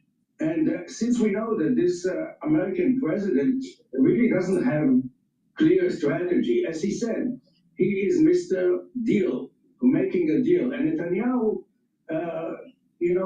was also a salesman. He started as a salesman of furnitures, and he's very good at marketing. And he marketed to the president of the United States. Nobody else could say that if the United States will not attack Iran, Iran will attack the United States. And it's not about Israel, it's about the strategic interest of the United States of America. And what happened is the president of the United States was left alone. No other leader from the West has agreed to join. And another thing is that the Abraham Accords that were seen as an asset to the Gulf countries, and Saudis were considering joining them, became a nuisance. It was a good pretext, reason for Iran to strike them. Akiva Eldar, thank you so much. Israeli political analyst joining us from Tel Aviv, and from Berlin we had Hamid Reza Azizi visiting fellow at the German Institute for International and Security Affairs. Thank you both. Right, All right. It's amazing how all these experts, they keep on missing like the big picture. We're going to go to Fox Business. This clip is about Trump pushes bold plan as China race quickly escalates. Code Red moment is the name of the clip. Please go to my store, the-studio-reykjavik.com. Get the omega-3. This is going to bring down inflammation, help your lipid profile. Now, when you take omega-3 every day, what you're doing is you're improving your cardiovascular system, reducing plaque formation. That's really important because you're going to be able to reduce that inflammation at the intima of your blood vessel, and you're reducing the concentration of oxidized LDL. And so therefore you're reducing plaque formation. Super important to take every day. That's why omega-3 is highly recommended to improve your cardiovascular health. And a lot of people don't realize this. In the United States, most people start having vascular disease at age 15. 15, it's asymptomatic. But at age 15, you start cardiovascular problems. It becomes symptomatic late in your 20s or 30s when blood pressure starts to go up. So the earlier that you take care of your cardiovascular health, the better. Vitamin B complex. Very important to take if you're 40 years of age or older. This will help to speed up your metabolism, your cellular metabolism. It'll help to protect your neurons because it has vitamin B12. So it's going to help with your brain function and also your peripheral nerves. You'll notice that your kinematics will be better because you're protecting the myelin sheath of your nerves, your neurons. And the vitamin B complex, the first 4 B vitamins, improves your mitochondria, so you're building up more ATP, which is a major energy source for your cells.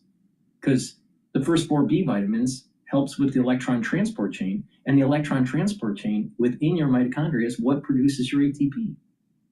So that's the reason why you should be taking vitamin B complex. See, some people just say, just take a vitamin, and they don't really understand the mechanics of why it's working. But not only that, it's important to stack. It's not just to take a vitamin, it's to stack it and to have a holistic approach. So, for example, the stack with the vitamin B complex, that's going to help with energy levels and metabolism and protect your neurons. So you're improving your energy levels, which is a major component of slowing down the aging process. And the omega-3 is helping your cardiovascular health, so you have better blood flow. And when you have better blood flow to your hippocampus, guess what? Your brain function is going to be better. So this is the reason why stacking is so important. All right. This morning, a complete reversal of markets. Take a look. The Dow Industrials right now up 975 points, better than 2%. The S&P up 138, and the Nasdaq up 513 right now, better than 2% there as well. This reversing course entirely after President Trump posted on Truth Social that the U.S. and Iran had a series of, quote, productive conversations over the past 2 days. And based on that, the president has instructed the Department of War to postpone any and all military strikes against Iranian power plants and energy infrastructure for a 5-day period. The president writes that things have been going well and the ongoing conversations will take place. In addition to stocks reversing course entirely, going from down 800 to up 1,100 on the Dow Industrials, oil prices have also reversed course. Take a look. The price of crude now is down 7.5%. It is sitting at $90.95 a barrel. Brent is down 7.75%.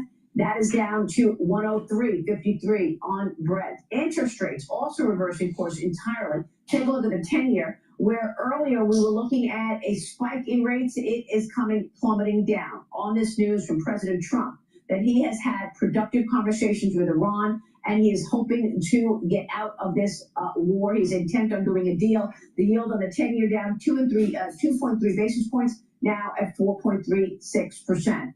Also, the White House rolling out a new national framework for AI to establish a federal standard for the rapidly evolving technology, focusing on 6 key objectives: protect children and empowerment, safeguard and strengthen American communities, respect intellectual property, support free speech, ensure American dominance in AI, and develop an AI-ready and educated workforce. Joining me now is the author of Code Red, Breitbart's social media director, Winton Hall. Winton, good to see you. Thank you so much for weighing in on this. And I know that we are talking about AI and this race to win between the United States and China. You write all about it in this book. But first, give me your assessment of this market here, with the Dow Industrials up 905 after President Trump instructed the military to postpone strikes on Iran for a 5-day period.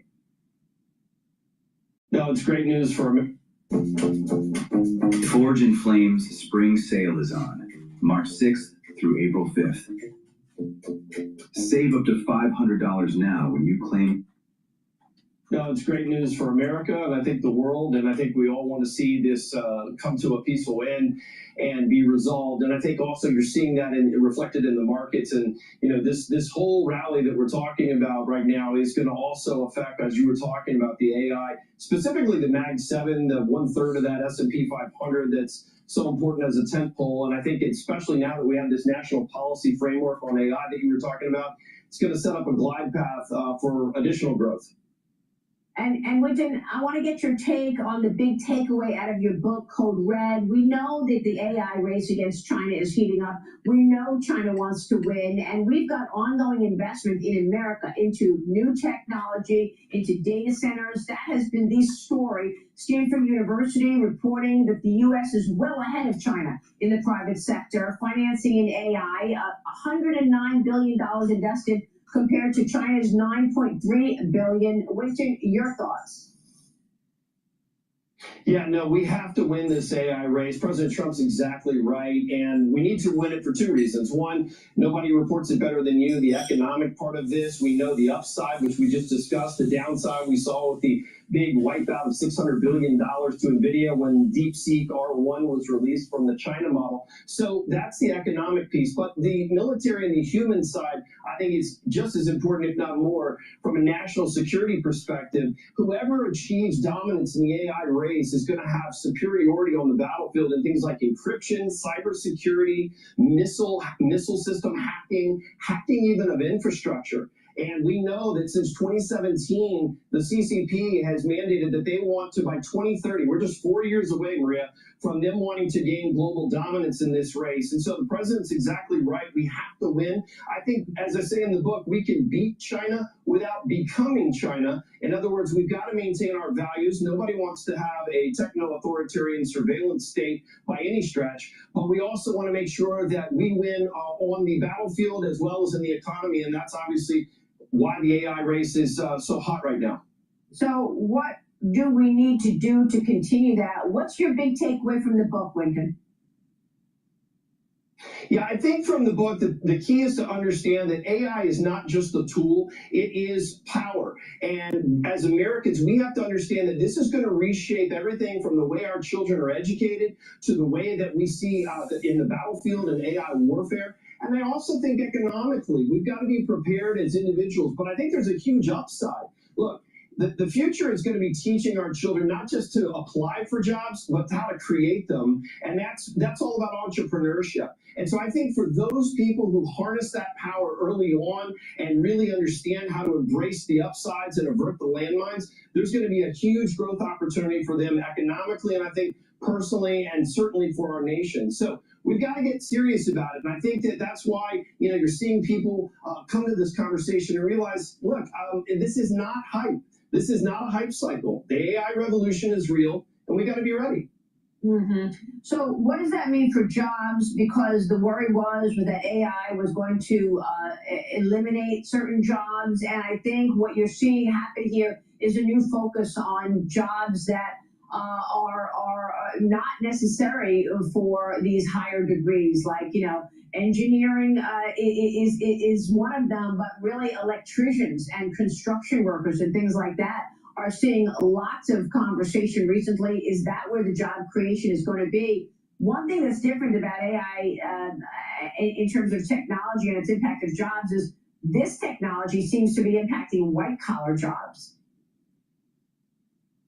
That's exactly right, Maria. So, yeah, the growth right now is in the trades, and we're seeing that with this AI data center build out. You're seeing in some cases the pay premium up 30% for, you know, everyone from drywall hangers to electricians, HVAC, and so forth. But there really is a real serious focus on this white collar job replacement. Right now, you've heard the following. You've heard Dario Amodei say that within 12 months, this is not in some faraway future, 12 months to the next 5 years, you're seeing a wipeout of 50% of entry-level white-collar jobs. That's our kids, right? That's our college students who just graduated. They played by the rules. They took out a big loan. So that's a real concern and a downward pressure. The other thing is you're seeing Microsoft AI's CEO Mustafa Suleyman say that within 12 to 18 months, you're looking at the replacement of white-collar tasks for all white-collar jobs. Now, that's not saying that all jobs will go away. What he's saying is the tasks could be automated. And so the question is going to be on how fast do companies diffuse this technology, particularly with AI agents and setting up those automation through agentic AI. And that's going to be a question of speed of implementation. We're going to have to see how fast corporations adopt that. But we've got to get people ready. That's why I call it a code red moment, in the sense that it's an alarm and alert. But also we need a code. We need a set of principles to guide us through this. And, I think that's why it's so important to be keeping an eye on what you're talking about with the market, but especially for our parents and young people, because they're going to be facing a very different job market. All right, we will leave it there. Thank you so much. Good to see you, Winton Hall. Please go to my store, the-studio-reykjavik.com. Get the digestive enzyme complex. This will help to break up proteins, carbohydrates, and lipids, reduce the load on your pancreas, and allow you to absorb your nutrients. This also has bromelain in it, which is an enzyme to help to break up clots, and it has the proteolytic enzymes to break up glycoproteins. This is the reason why you also should be taking digestive enzyme complex during the cold, because you need to break up those glycoproteins. Olive leaf extract, dual purpose, brings down inflammation, also helps your lipid profile, helps to bring down LDL levels and increase your HDL levels. This will help to improve your cardiovascular health and help to boost up your immune system. Take olive leaf extract every day. Really important. All right. Let's listen into some other. Let's listen into Fox News here. Iran's missile escalation. Every NATO capital is now under watch.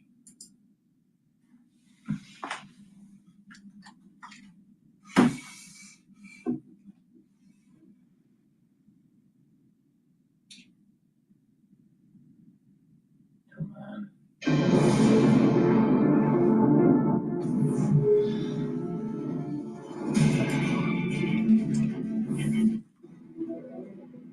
Moments ago, President Trump confirming progress in talks with Iran, adding, quote, "I've instructed the Department of War to postpone any and all military strikes against Iranian power plants and energy infrastructure for a 5-day period." Meanwhile, growing concerns over Iran's missiles over the weekend, how far they can actually go after Iran launched ballistic missiles towards Diego Garcia, a U.S.-UK base in the Indian Ocean, 2,500 miles away. So now we know that we've been accusing them of this. They've denied it, and now we know their space program has produced a missile that can go 2,500 miles. So what does that mean? Let's take a look. 2,500 miles, it's the lighter lavender color. First off, what is now in target? I don't think they're going to be targeting Moscow, but it's now targeted. Obviously, all these states are going to be targeted and have been targeted. Now let's expand it a little. Look what goes 1,806 and 11 miles, 1,864 miles. You got the capitals of Rome, Munich, Paris, of Italy, Germany, and France. Suddenly they are paying attention, I imagine. Maybe it is their fight. And of course, in London, where they've decided to just let their military wither. And then we have Oslo and Berlin. Besides that, I think every NATO capital is now under watch. No longer speculation. You can't say America's making it up, because we just watched 2 missiles go 2,500 miles. The first one went the length, knocked down. The other one failed, but was heading that direction. What else can I tell you? How about what the rocket looks like? I'm pretty sure this is not going to bring any astronauts to the moon, but this is what the rocket looks like that goes that far and that long. We know they've made great progress with drones. Now we know they made great progress with missiles. What does that now mean about the danger and the imminent threat? Let's bring in retired Air Force Brigadier General Robert Spalding. General, were you surprised that they elected to show what they can do with intermediate range missiles? Absolutely not, and I'm not surprised they went after Diego Garcia. We use that as a staging base for, strikes, bomber strikes in Iran. So I think they're trying to project power. Obviously, it wasn't successful, but what that means is they can have that range. They can someday get to a longer range, and when you pair that with a nuclear weapon, it's not just Berlin; it's New York. So we've been saying this for a while. Weapons inspectors go back and forth, and we hear rumors and thoughts depending on the president. We decide to approach it differently. Does this actually give the president clarity in order to tell our allies why they need to be involved in this on some level? Why it involves them? Well, and you can imagine why they're not doing anything. They're worried that those missiles are going to go raining down on their capitals, and they should be worried. Quite frankly, the biggest thing that I fear is that we'll cut this off before we can actually end it. And I think that's the challenge we face. Are we going to allow Iran to continue to develop nuclear weapons and continue to be the biggest state sponsor of terror and grow their missile capability? So if you allow them to cut up the Strait of Hormuz and then say, okay, sign this document, it's over, they know at any moment they can use that choke point to choke us out again. Absolutely. And I think if you look at that geographic area, the strait is really kind of reminiscent of the Battle of Vicksburg. The South was blocking shipping going down the Mississippi River. And in this case, that's what their Iranians are doing. So we're going to have to set up something like Southern Watch, but also with an emphasis on drones to protect that area in order to keep shipping flowing while this goes on. So where would you be targeting? We have 7,000 targeted. We have a lot of success, AI and precision. What would you do? What would you be focusing on, General? I would be focused on the areas where are the shipping choke points, which is the Strait of Hormuz. And if you route the shipping in a way that you minimize the threat, perhaps we can get the ships flowing again. What do you mean by that? How do you go through a small strait in a way to minimize risk? Right. Yeah. So, obviously they're using small drones. Those have a range to them. So if we look at what are the range of the possible weapons they could use, and look at where the choke point is, which is primarily around the Strait of Hormuz, then we can probably create a safe zone that we can get shipping through. And I think they're going to have to be escorted. We're going to have counter drone systems in there, and we're going to have aircraft overhead that can take targets out as they pop up. So yeah, you would keep them. Would you take an island, or would you take Carg Island, or there's some of the smaller islands around there where a lot of the fast boats dock? Well, if you look at Carg Island, it's kind of ways up from the Strait of Hormuz. So I would be focusing around the strait, which is a strategic choke point for the Persian Gulf. All right, so you would not focus that. You would go for the other islands. Yeah, right. There's a big island right there next to the strait, and some smaller islands. But really, I think what we're looking at is escorts that have counter drone capability, and then also aircraft overhead, reminiscent of Southern Watch, that is there to take out targets as they pop up. Right, General, how long have you thought about the threat of Iran? And in a way, is this an opportunity for you to see America take down maybe one of its top enemies? Brian, what's funny is I was on the other side of the screen in 1979 watching the hostage crisis. This has been stuck in my craw since then. I think, Iran has been horrible for the world. It's certainly been horrible for America, and it's a problem that we need to finish. Finish the job. That's what I get. General, thanks so much. Appreciate it. I'm Steve Ducey. I'm Brian Kilmeade. And I'm Ainsley Earhart. And click here to subscribe to the Fox News YouTube. All right, let's see here.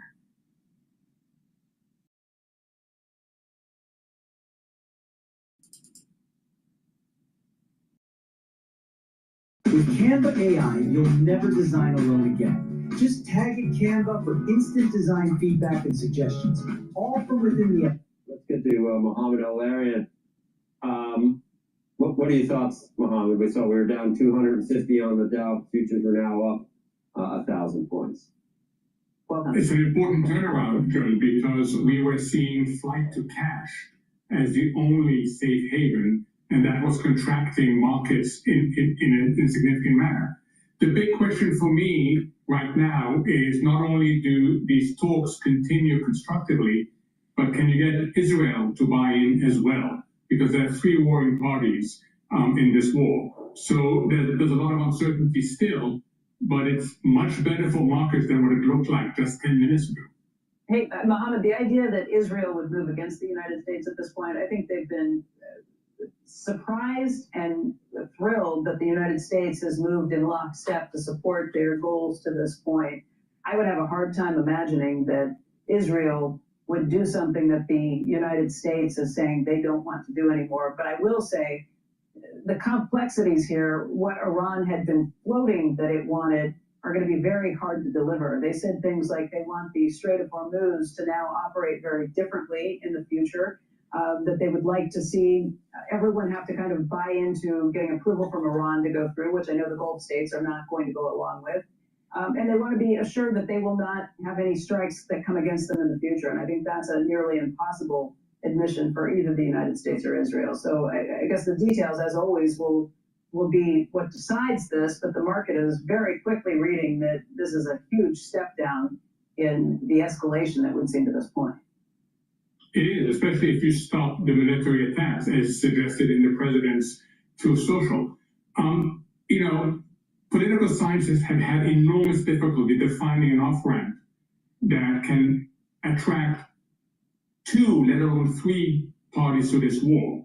So that's the complexity of it, is that the objectives of the three are not aligned.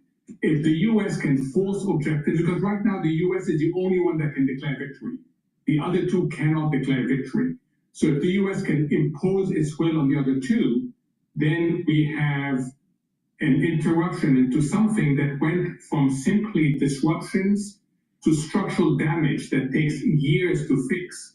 And as we got to structural damage, we started seeing tipping points in economic and finance. It's pretty amazing, Mohammed, because earlier, first thing I saw on Market Watch was investors need to know that if they're counting on the top-up trade, it's not going to work this time. And this is exactly, anyone short this market at this point now can feel what a true squeeze is. What's weird about the text and the president's Truth Social comments, Mohammed, every once in a while we heard the president say, yeah, Iran wants to make a deal, but then on the other hand, we hear him say there's no one left to talk to. They're all dead. So there couldn't be talks occurring. This was happening for the last 48 hours. Very good and productive conversations with whom? And what do you think it entailed? You don't know. None of us know at this point. And is it as substantive as you think the president is making it out to be at this point? We don't know. And you raise an important question.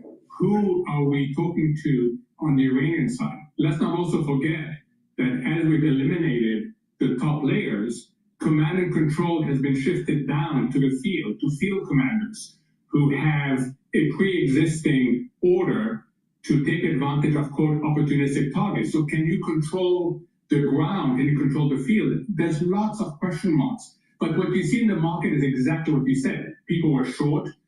They were positioned for a further escalation because of the 48-hour ultimatum that was given to Iran and the counter threat of Iran, and the fact that Israel started attacking electricity infrastructure in Tehran already. So they were positioned for an escalation, and suddenly you have the possibility of a de-escalation, and the market is reacting violently to that change. We had just finished talking to Rich Goldberg, and I mentioned the Goldman Sachs forecast, and I almost started laughing when I first heard it, because WT was at 98. So they went out on a limb, Goldman, and said, we think it'll be at 98 for the next month. But then they said for the month after that, 105. And I said, how can you possibly make any determinations when you don't know what the next headline or Truth Social post could be? So we went from 98, where are we now? We're 88, 87 right now. So this totally depends on what happens on the ground between the United States and Iran for the near term. It does, but I would also add that we have crossed some important economic and financial lines. There has been longer damage. Qatar announced last week that 17% of its LNG production is taken out for a number of years. We've seen other infrastructure. You may miss a whole planting season in the fertilizer story you just ran. Today, I have an FT article suggesting that the flow of funds from the GCC to the rest of the world is not going to be as ample. They've provided $800 billion in the last 4 years for investments elsewhere. That may not be as ample because of the need to invest in your own country, fix your own country, and protect your own citizens. So we are going to see quite a tail in terms of the economic and financial implications that the markets is yet to fully price in. Mohammed, watching these moves, obviously this is the idea that, okay, we're not facing a deadline that comes tonight, but President Trump likes to move far more quickly than traditional political moves take place. He's extending a 5-day window to negotiate all of this, which gets us either to Friday morning, if that is 5 days from now, or till Friday evening, if that's 5 days from the existing deadline tonight. We could be setting ourselves up for a potential reset of everything this coming weekend if those talks don't move as quickly as he would like to see over the next 5 days. If not before. So what happens in the next 5 days if whatever central command is left in Iran cannot control the field commanders? What happens if Israel doesn't follow the US? So a lot can happen in the next 5 days, let alone what happens in 5 days. So it's going to be really an uncertain period. And, you know, asymmetrical wars, we've heard this on the air so many times. Asymmetrical wars are really hard to end, especially when you have multi-parties to it. So the next 5 days are going to be critical in seeing whether you could hold the thing together pending these behind closed door negotiations that we just learned about.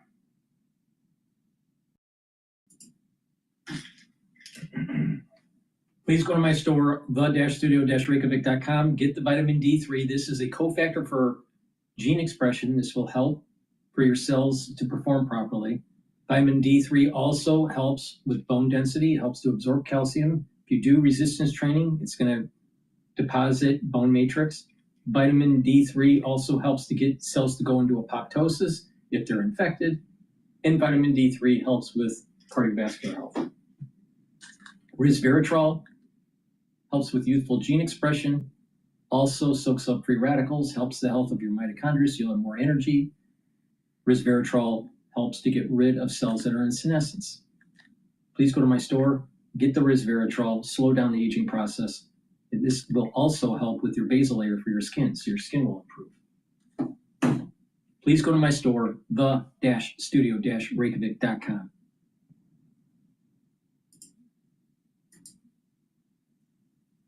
I had to say, not least the fact that he says the US has been speaking to a top respected leader in Iran. Meanwhile, we've heard nothing from the Iranians themselves. So do we take it at face value? That would be a call that everyone would have to make given Donald Trump's previous experiences. Certainly what we've heard from Donald Trump, there's an element of whiplash to this. On Friday evening, he was talking about how the Iranians wanted a deal. There is no deal. He was continuing to prosecute the war.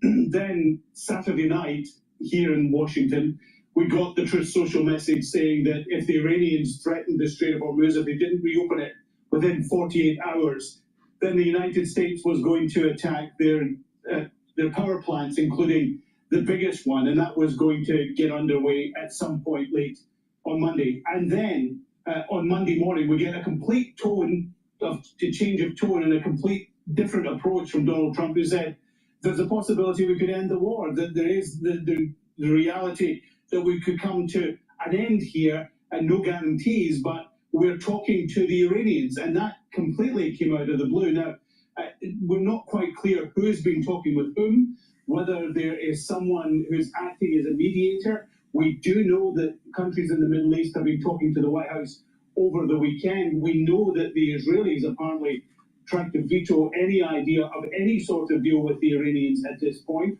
But Donald Trump says they're now in discussions. He wouldn't say with whom.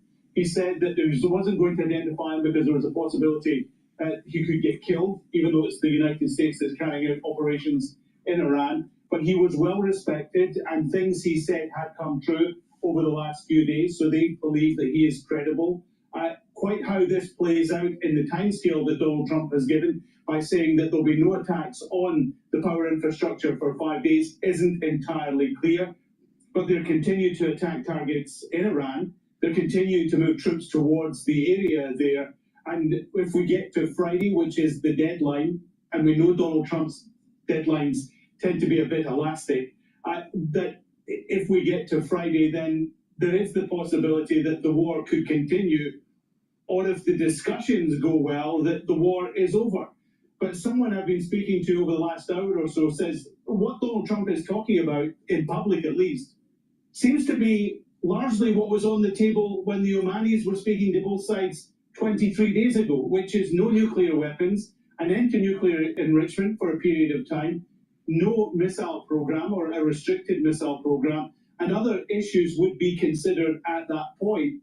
But they seem to think that this is what was on the table, and Donald Trump may well be agreeing to a deal that was already, the Omanis said, there, all but the signatures 23 days ago.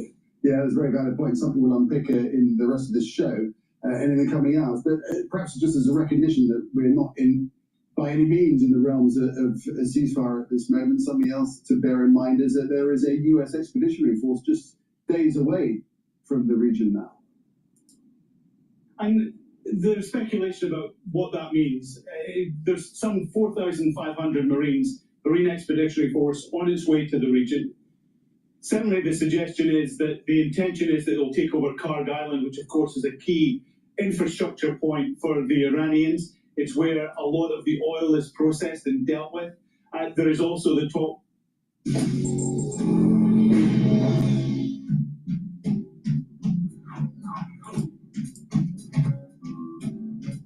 along the coast to protect the Strait of Hormuz. That is a huge undertaking for such a relatively small force in what would be hostile terrain and a country that is effectively fighting for its survival at the moment. So that may not be where they're headed, the Strait of Hormuz, but certainly Karg Island. And it would give Donald Trump the chance to pull them back. Remember, and we've said this so many times over the last 23 days, Donald Trump was the president who said that he wasn't going to get involved in stupid foreign wars, that there was no need to be involved in regime change in other parts of the world.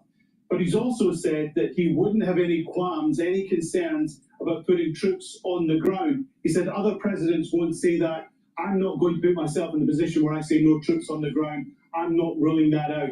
He said he wasn't going to talk about strategy, which is kind of interesting because Saturday night, of course, he created a great deal of panic by on Truth Social talking about strategy and how he was going to attack those power plants across Iran. That anyone would tell you is a strategic move, and that is talking publicly about strategy. So what happens to the Marines?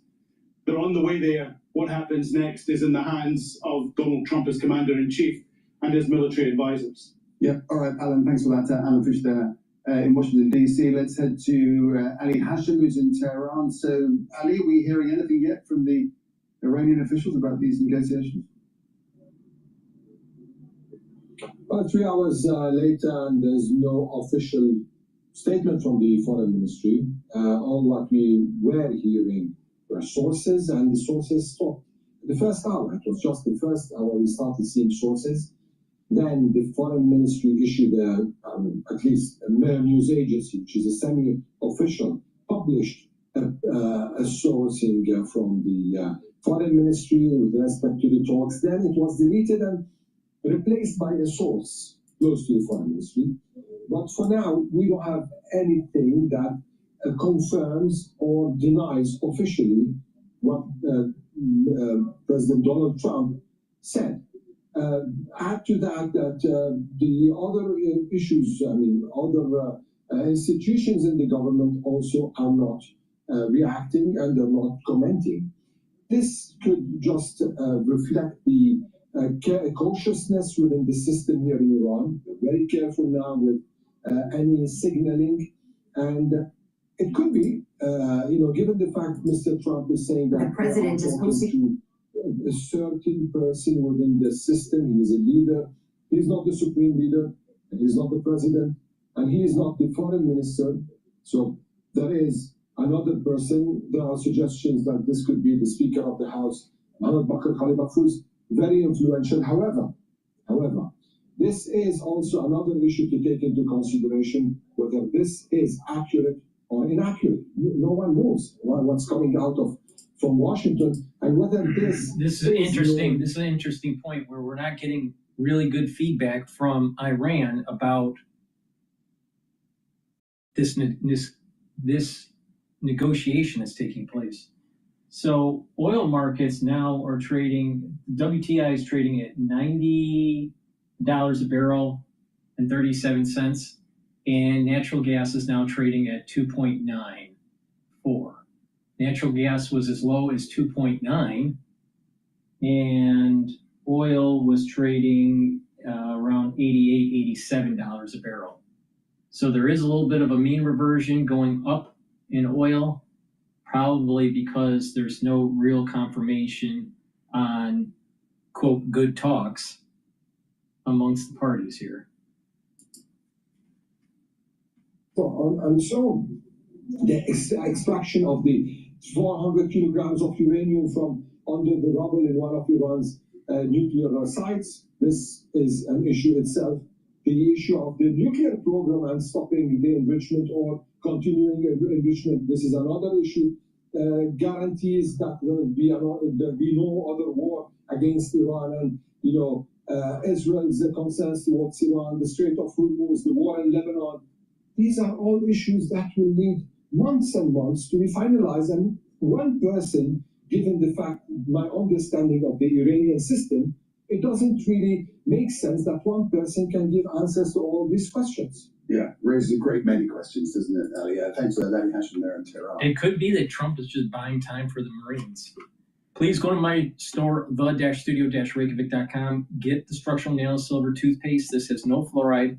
This will whiten your teeth, freshen your breath, reduce inflammation at the gum line, help the health of your gum line. Also, it has structural nanosilver in it, so it's going to neutralize. Super important. And good oral hygiene will also help with your cardiovascular health and your valvular health. Super important to take. Get a few tubes of this toothpaste for your household. This is the best toothpaste that you can get. There's nothing better. Please go to my store, the-studio-reykjavik.com. Again, this has structural nanosilver to help to neutralize. So it's important to take when you're not feeling well, like during the cold season. Please go to my store and get the structural nanosilver gel. You can get it in the tube form or the quick dispenser form. Make sure you have some at work or at home. You never know when you need it. It's dual purpose. If you have a cut, an abrasion, or a minor burn, apply the gel on your skin. It'll help to heal it quicker. In addition, the gel can be put on your skin as a daily skincare. Maybe at night, put it on your skin and it will improve your skin health. And structural nanosilver gel, you can apply on your hands, around your eyes, around your ears, around your mouth, around your nose, lightly coat your nostrils if you're not feeling well during the cold season. If someone around you is not feeling well during the cold season, do the same thing, prophylactically. So please go to my store, the-studio-reykjavik.com, get the structural nanosilver gel, and it will help to neutralize. Super important. And I have a new product on my store, the-studio-reykjavik.com, called Super Strong Relief. If you have a headache, you can use this, apply it to your temples, your forehead, and your neck and shoulder muscles to relieve that tension headache. Super Strong Relief will also help to relieve pain in your joints and muscle aches. So please go to my store, use this, you just apply it on the skin where it's hurting you, and within 30 seconds to 90 seconds, the pain will be gone or relieved. So please go to my store, the-studio-reykjavik.com. Make sure you use discount 5 and you get $5 off any order. All right, this video is CNN's perspective of, quote, good talks coming from Trump and Iran. Moments ago, he has now decided to, quote, postpone any and all military strikes on Iranian power plants. after 2 days of talks with Iran. This, of course, comes after the president had issued an ultimatum. He was demanding Iran reopen the Strait of Hormuz by tonight, or he warned that they would be risking strikes on their power plants. CNN's Kevin Liptak is at the White House this morning. So the president's message this morning is the window is now a little bit wider in terms of that deadline. What else in terms of these talks, Kevin? Yeah, and that I think is what is most extraordinary about this post that we've gotten from the president. Until now, we did not understand that the U.S. and Iran were speaking at all over the course of this now a 3-week-long conflict. Now the president says that these conversations are underway. And so you can start to see and start to envision how potentially there is a diplomatic route to de-escalation that we did not know of until 10 minutes ago before the president was posting this. And I'll read you a little bit of what he said. He said he's pleased to report that the United States, the country of Iran, have had over the last 2 days very good and productive conversations regarding a complete and total resolution of our hostilities in the Middle East. The president goes on to say that based on the tenor and tone of these in-depth, detailed, and constructive conversations, which will continue throughout the week, I've instructed the Department of War to postpone any and all military strikes against Iranian power plants and energy infrastructure for a 5-day period subject to the success of the ongoing meetings and discussions. So you see the president opening the window of this ultimatum that he had set on Iran, that he would strike power plants in that country if it did not reopen that very critical Strait of Hormuz, where all those energy tankers are waiting to go through. It's causing the price of oil to spike. Iran had threatened very severe retaliation, not only on energy strikes, but also on facilities in the Gulf. Now, some big questions remain, namely who the U.S. is talking to, because remember the president had said that the Iranian leaders that he thought he could work with had been killed. Now he says that those conversations are ongoing and, according to him, very fruitful. And so very significant development, I think, this morning. It does lead you to believe that the president has, or is at least searching for something of an off-ramp here. Yeah, absolutely. And we will see what more we learn about that potential off-ramp. Kevin, really appreciate it. Thank you. Sarah? All right, joining us now, CNN senior military analyst and the former Supreme Allied Commander of NATO, Admiral James Stavridis. Thank you so much for being here. This just came in to us this morning. The president saying, look, we're having talks and they're going well. Is that a surprise to you? Because a lot of people don't realize that oftentimes, even in the midst of war, there are always sort of talks going on. But there was the issue of who is leading Iran. Apparently, they know who that is and they've been talking to them. Well, first and foremost, let's all just say, wow, are we allowed to have some good news for at least 1 minute? And, it's going to be a roller coaster, but I think this is good news. And Sarah, you're exactly right. There's almost always kind of at least back channel conversations. I've been hearing about it from several sources. And here's what you want to watch as this roller coaster unfolds. I'll give you 3 things to watch. Number one, this is interesting, because I remember talking about this maybe the previous video or 2 videos back about the need for a back channel that was very similar during the Cuban Missile Crisis. How JFK during the Cuban Missile Crisis didn't trust his generals so much, and that they wanted a back channel to communicate to Khrushchev to de-escalate. This might be happening here.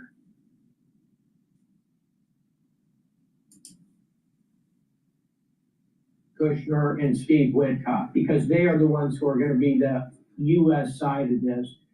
Keep an eye on their normal counterparty, the Iranian foreign minister, still alive by all accounts. Abbas Aroghi is his name. So watch those 3. Where are they? Are they popping up, for example, in a place like Geneva? Number 2, watch the Marines. The Marines are still kind of chugging along toward the Gulf. The first big Marine force gets there in 7 days.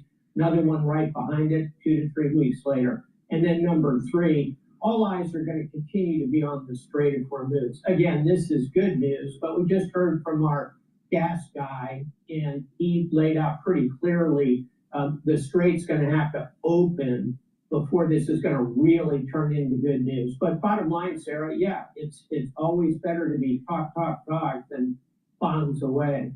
Joining us now, CNN political and global affairs analyst Barak Ravid. This just came in this morning, and so I know it's a fast thing to have to try to figure out what happened here. But what do you know about this? This was a bit of a surprise, at least to many who thought the deadline was fast approaching. Yes, I think it was a big surprise. At least last night I spoke to several U.S. officials and none of them thought, none of them thought that the ceasefire is coming or that there's any diplomatic opening.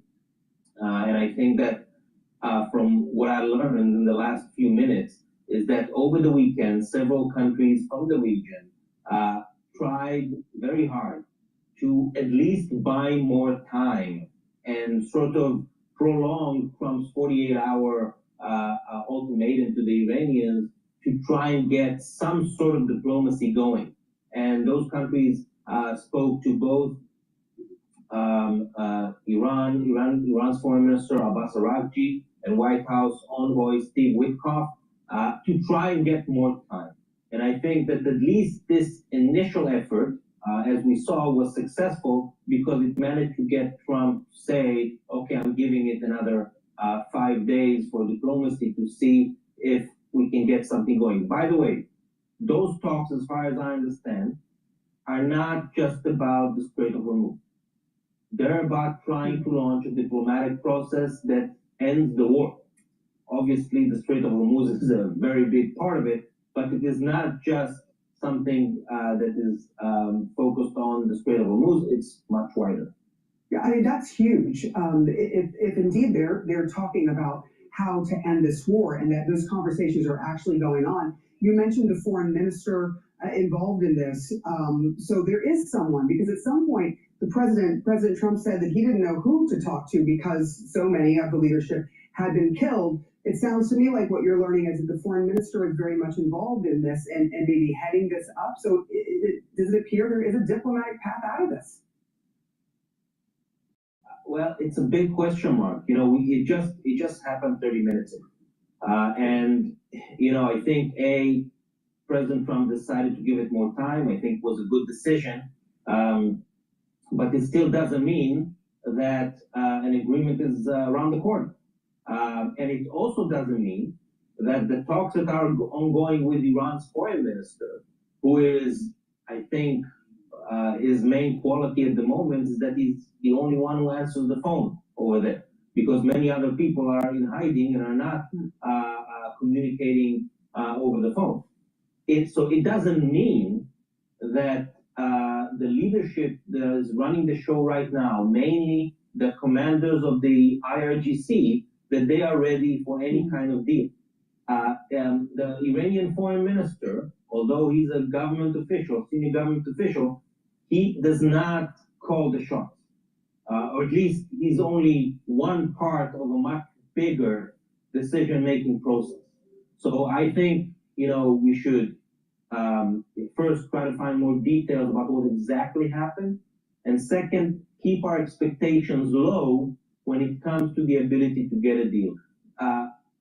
There's more time on the clock, which is super important because a U.S. strike on Iranian power plants would have triggered a massive Iranian retaliation against power plants all over the region, against desalination factories, against critical infrastructure, which would dramatically escalate this war. So the fact that President Trump gave it another 5 days is a hugely important step and hugely important decision, because it means that he understands that, you know, what kind of escalation such a strike would trigger, and that he's willing to try and find a diplomatic offer. This just into us right now, Iran is now denying that they are in talks with Washington. This is just an hour after President Trump claimed the U.S. has had productive conversations with Tehran. According to Iranian state-affiliated media outlets, Iran accused Trump of trying to lower energy prices and buy time for military plans. Earlier this morning, Trump said he was putting military strikes on Iran's power plants on hold for at least 5 days pending the outcome of these talks. That is what he put on Truth Social. Joining us now, Democratic Congressman Jake Auchincloss of Massachusetts. Thank you so much. Okay, so we just got this in that Iran is denying that they're having talks with the president's people. What do you make of all this? Because the president has backtracked on a deadline to what he called obliterate power plants in Iran if they didn't open the Strait of Hormuz. Senator, good morning. Thanks for having me on. The president has backtracked on almost all of the original strategic rationale that he ripped out to the American public after the war started.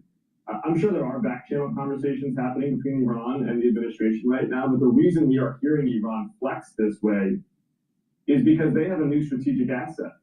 When this war began, Israel and the United States had air dominance over Iran. Now that this war is 3 weeks old, they still have air dominance, but Iran also now has its own strategic asset, which is sea denial. Iran has demonstrated to the world that it can selectively close the Strait of Hormuz to international oil transit, and that is spiraling global market. All right, we're gonna go to a different video, but please go to my store, the-studio-reykjavik.com. Get the Myotrol. Myotrol is really important to take if you're male or female, 40 years of age or older. This has polyphenols, flavonoids, and lignans to help with the gene expression to build muscle and maintain muscle. Do some resistance training, take the Myotrol. This will help to reduce atrophy. This is super important to do to slow down the aging process. Please go to my store and get the Myotrol. And Collagen is a new product that I have on my store, the-studio-reykjavik.com. This will help to remodel your joints, either due to a sports injury and you're having, soreness or problems with the joint, or you're just getting older and you're starting to develop arthritis. Collagen is going to help to remodel the joint. Take this every day. Now, how it works is that it's going to help to use type 2 collagen and ACAN to help with the joint. Also, it helps to recruit glucosamine to help to model up the cartilage, and chondroitin to help with the cushioning of the joint. And collagen will help to reduce the pain by blocking EP4.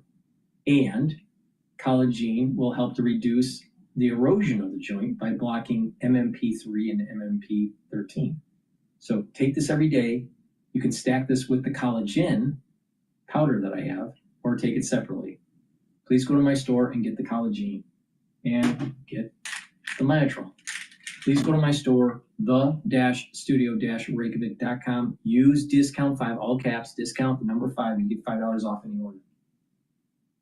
All righty. Crazy markets today. Let's listen into Fox. Stopping Trump takes a fighter who gets results. Michael Lasher led the charge to protect our democracy, keep Trump's ICE agents out of schools and hospitals. Lasher helped pass New York's strongest gun safety laws and ironclad abortion protections. Michael Lasher for Congress. Now think about it. Let me just Hey, now let's go overseas where there's late-breaking developments, really by the hour. That Michael Lasher that's running for Congress, I guess it's for New York, but he's for gun control, so he's against the Second Amendment. And you have to remember, the Second Amendment is the backstop for the First Amendment. You have no First Amendment if you don't have the Second Amendment, right? That's very clear. And if you don't believe me, read the Federalist Papers by Hamilton and Madison. All right. Secondly, that representative that's running he wants to protect abortion rights. No, what you're basically doing is killing a fetus. All right? We already killed 65 million fetuses since 1972. Don't you think that's enough? And then he's for keeping ICE agents out of the schools and out of the community. What, to protect the illegal aliens? So you have a representative that's protecting illegal aliens, eroding your Second Amendment and your First Amendment, and wants to kill more fetuses. What a Democrat. That's a Democrat for you. sometimes by the minute in the Middle East. A short time ago, President Trump posting this on Truth Social. I have instructed the Department of War to postpone any and all military strikes against Iranian power plants and energy infrastructure for a 5-day period, subject to the success of the ongoing meetings and discussions. Lucas Tomlinson, live in Dubai with the latest from there now. Lucas, hello. Good morning, Bill. And over the weekend, President Trump had given Iran a 48-hour deadline that was set to expire at 7:44 p.m. Eastern time early tomorrow morning here in the region. But after that True Social post that you just read, Bill, President Trump now extending that deadline 5 days, perhaps after the markets closed, after he said he had good and positive discussions with the Iranians. Now, the Iranians denied that any kind of discussions took place. But here in the UAE, it joined more than 20 nations that have signed on to help open the Strait of Hormuz and condemned Iran's action. They said they would be willing to contribute, but did not list any specifics. But they want to get the Strait of Hormuz open. And over the weekend, U.S. forces did not get the weekend off, Bill. And now there's over 8,000 strikes hitting targets deeper now inside Iran, including destroying more of Iran's one-way attack drones. Though Iran's still averaging over 60 drones and over 2 dozen ballistic missile launches each day throughout countries in the region, more than 3 weeks into this war. And just a short time ago, as American and Israeli airstrikes continue, the air tasking order or starting lineup in layman's terms, Bill, will be without the USS Gerald R. Ford. She just arrived in Crete earlier today in the Eastern Mediterranean. After a fire on board in the laundry room, she will be replaced by the USS George H.W. Bush, getting ready to set sail in the coming days from Norfolk. And USS Tripoli Amphibious Ready Group should be arriving here in the Middle East in the coming days with over 2,000 Marines on board, and an equal number in the 11th Marine Expeditionary Unit aboard USS Boxer should be here in about a month after leaving San Diego in the past week. Now, there's also indications based on plane spotters that elements of the 82nd Airborne Division, probably the Alert Brigade, have arrived here in the region based on flights, cargo flights from Fort Bragg and likely also Fort Campbell. That's also home to elements of the 18th Airborne Corps, of course, 101st Airborne Division. Bill. Lucas, thanks. Nice to see you again. Dubai, Lucas Tomlinson. Dana. For more on this, let's bring in Fox News contributor Dan Hoffman, of course, a former CIA chief of station. President Trump saying that he's instructed the Department of War to postpone any and all military strikes for 5 days, and then followed up by saying that we're having, I think it was good talks. Iran immediately said, we're not having any talks. The president is not telling the truth. Obviously, I have plenty of reason to be skeptical of the Iranians and anything that they say. How do you measure it right now? Well, the United States and Israel have decapitated Iran's leadership, destroyed much of Iran's ballistic missile capability, their drones, and targeted Iran's nuclear facilities. However, Iran has demonstrated the ability to continue to launch drone and missile strikes, including at the Diego Garcia base, at a distance farther than many thought Iran was capable of launching. And Iran has closed the Strait of Hormuz. And I think for every moment the Strait of Hormuz is closed, that's Iran's regime demonstrating their resilience. What they're telling us by doing that is that we can bomb them into oblivion, decapitate their leadership, and force them to go deeper into their security apparatus to find new leaders, but they're still standing.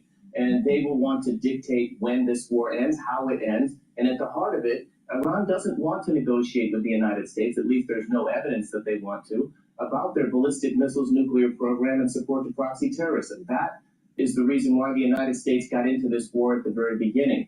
So look, this is going to be a critical week for us, clearly. We'll stand by for evidence that any discussions are happening, but how the war ends will be as important as how it began and why it began. All right, well, let me show you. You mentioned the United States being able to eliminate many of the notable Iranian leaders. Let's put them on the board. So here's all of them. And yet they are still able to make decisions. And one of those decisions was to launch these missiles. I can pull up this map here. You mentioned Diego Garcia. So that's way down in, I believe, would you call that the Indian Ocean? Am I correct? And so I actually got to go there one time on a refueling stop. There's nothing there, but it's a key strategic location. And if you pull up the next map, everybody, Dan, this is what you were telling everyone.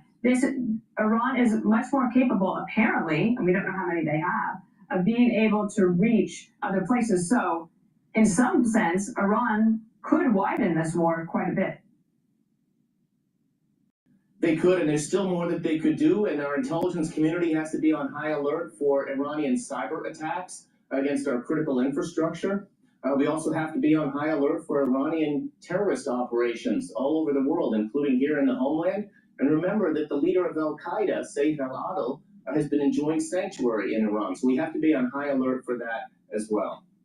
Let me ask you one other thing. Mark Rutte, who is, of course, NATO's Secretary General, talked to Shannon Bream yesterday, saying that he thinks that the allies will join together and help us. What? European allies and partners all over the world have used the last couple of weeks to make sure that we come together, that they started planning to see what we can do collectively as allies, as partners of the United States, at the moment as possible, for the Strait of Hormuz to open up. And therefore, answering the president's call on this, when it comes to the Strait of Hormuz, Iran, I'm absolutely convinced that we will get this done together. Actually, it is already being planned. A good message, but he said it's already being planned and we're going to start to plan this week. But you just said this week is very critical. I mean, time is of the essence? Yeah, a little bit. Not like fine wine getting better with age. We've got to move on this quickly. Iran wants to fight their war of attrition against us and drive up the price of this war for the United States and the rest of the world, and our allies in particular, with high price of oil. They're certainly cognizant of the debate going on in our own country and general war fatigue. The longer this war goes on, I think, the more challenging it's going to be for the Trump administration to keep up the effort. So we need to move quickly with serious alacrity. Dan Hoffman, thank you. I'm sure we'll see you again this week. We appreciate it. Be sure to like and subscribe for all the Fox News latest on YouTube and catch full shows streaming now on. If there are nuclear sites last summer with your strikes, then how can you argue it was an imminent threat now? Oh, we hit them so hard, we obliterated them. But that doesn't mean with the right equipment, you can't dig down and go get it. We don't want that, and we won't have that. But we obliterated that site. They still haven't been able to get it. That was a complete success. But if it wasn't, they would have had, if we didn't hit them, if we didn't use the B-2 bombers, which are unbelievable. We just ordered 22 more of them, modern version, by the way, super modern version. If we didn't hit them with the B-2 bombers, they would have had, within 2 weeks of that attack, that's why we hit them, because we knew they would have had a nuclear weapon. They would have used it on Israel and the entire Middle East. Overall crime in Memphis is down 43% since you began this task force. Is this a template you think is? Well, what I'm doing today, really, this was a little bit before, set up a couple of weeks ago. This was before we had this situation with Iran take place last night. And by the way, they're just not committed. When they say, I'm sure they don't. Live Now is just repeating what. Oh, I didn't know you were talking. Live Now is just repeating the earlier this morning press discussion with Trump. So I'm going to go to a clip about Trump's market-driven reversal. This is from Bloomberg. I studied the 10 most powerful empires over the last 500 years and the last 3 reserve currencies. It took me through the risk is really difficult to manage right now. As you just see this morning, one tweet can turn it all around. But I think what it's really getting at is just the fragility that we do see in the markets. And we're dealing with really 3 main issues. One is obviously geopolitics, and we're getting close to a point where the longer this goes on, the more things have to shut down. Just the different commodities that get produced out of the Middle East. You can take months to restart some of these things. But then layer on top of that some of the existing fragility that's already been in place, which is that equity portfolios were already highly concentrated to start with. And then AI is increasing winners and losers. And those moats that had been in place for so long, we're starting to question how durable they are. Aside from the geopolitics, if we put that aside just for a moment, how do you think about the U.S. equity markets versus the rest of the world here? We did have some outperformance in 2025 outside the U.S. Is that still in play here? I think it should be. The U.S. is getting a bid right now. It could be because of what's going on with oil, but it also could be because that's where, as investors are taking in risk, that's where passive investing is. But I think there's a great opportunity to continue to diversify.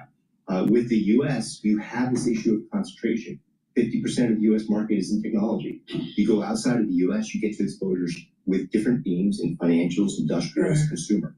But all of this, what's it, to borrow from the wonderful Arthur Levitt, so influential to me, from Arthur Levitt, what's it mean for Microsoft?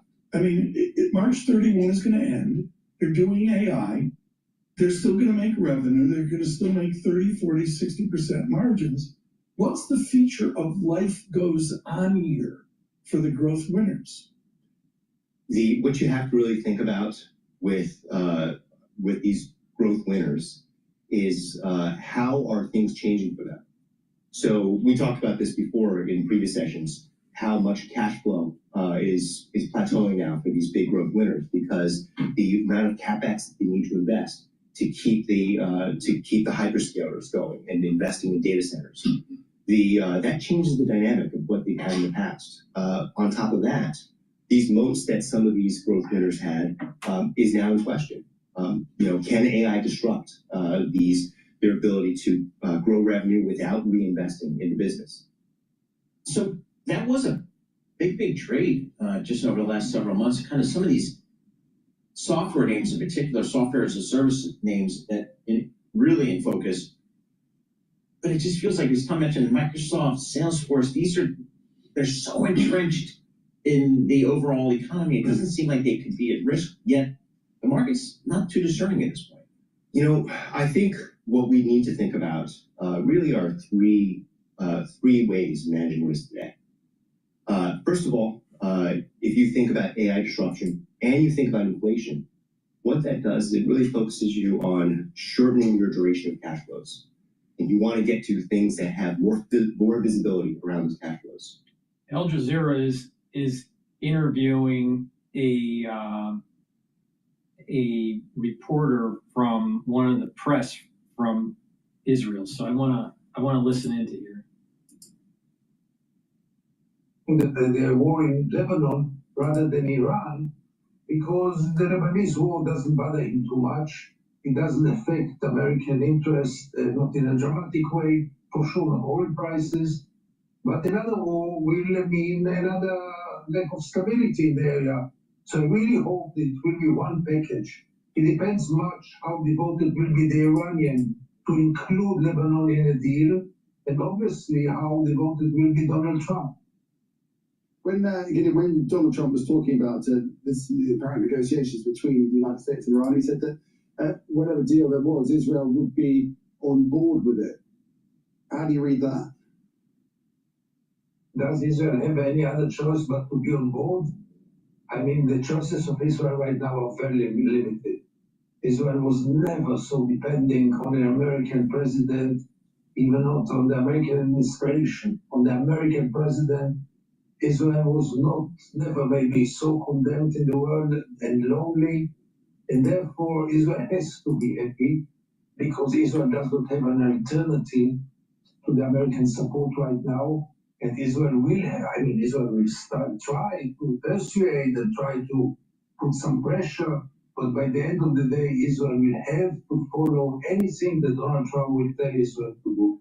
Israel does not have much choices. So explain for us, if you would, why such a move, Trump seeking a deal with Iran and hoping for some kind of resolution, why such a move does not mesh with Benjamin Netanyahu's objectives. Okay, we're going to go to Bloomberg's Balance of Power. Please go to my store at the-studio-reykjavik.com. Get the cleanse. This is 30 parts per million. Max 35 is 35 parts per million, or Max 14 parts per million. They're at different price points. Take a teaspoon a day, every day. Swish it in your mouth. Gargle about 20 seconds and swallow. This will help to boost up your immune system, improve your oral cavity, help the health of your epithelial cells, maintain your mucosal barrier. This is really important, and it neutralizes. If you're not feeling well or someone around you is not feeling well because of the cold season, It's really important to take this every day, teaspoon a day for your normal dose, a tablespoon or two a day if you aren't feeling well or someone around you is not feeling well. Take this every day. I've been doing this for 6 years. So take it every day, boost up that immune system.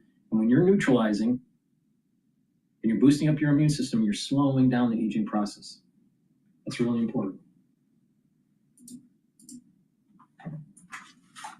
Wall Street as well, pulling back significantly from the highs that we saw a little bit earlier. The S&P 500 is up 76 points, a little more than 1% right now after some questions were introduced here about the veracity of talks. The S&P 500 pairing its advance was up more than 2%. We're now up just 1.1%. The NASDAQ pairing its gain to 1.3%. It was up about 2.5%. Bloomberg Politics contributors Rick Davis and Jeannie Shanzano are with us, and I'll apologize in advance do we want to go to the president now? I guess this is going to be one of those shows, guys. Stand by, Rick and Jeannie. Let's hear from President Trump right now in Memphis. This is live on Bloomberg. There's nothing worse, making a speech when nobody can hear you. This is beautiful and it's a great place. And Memphis has to like me because I have a lot of friends here and they were not happy a year ago, 2 years ago, 4 years ago, and now they said, we can't believe what's happened in terms of crime. In terms of you have said. The audio is not working for him. Jane, it's Sarah, the Duchess of York. I know you must be afraid. However did it come to this? They said, we can't believe what's happened in terms of crime, in terms of what's gone on and the job that these people and some of the great people, many of the great people in the audience have done. And that's why I'm here today. In fact, we were going to cancel because we have a couple of events going on, as you probably noticed. So they said, oh, we'll cancel Memphis. I said, we're not canceling Memphis for anything. We're not canceling.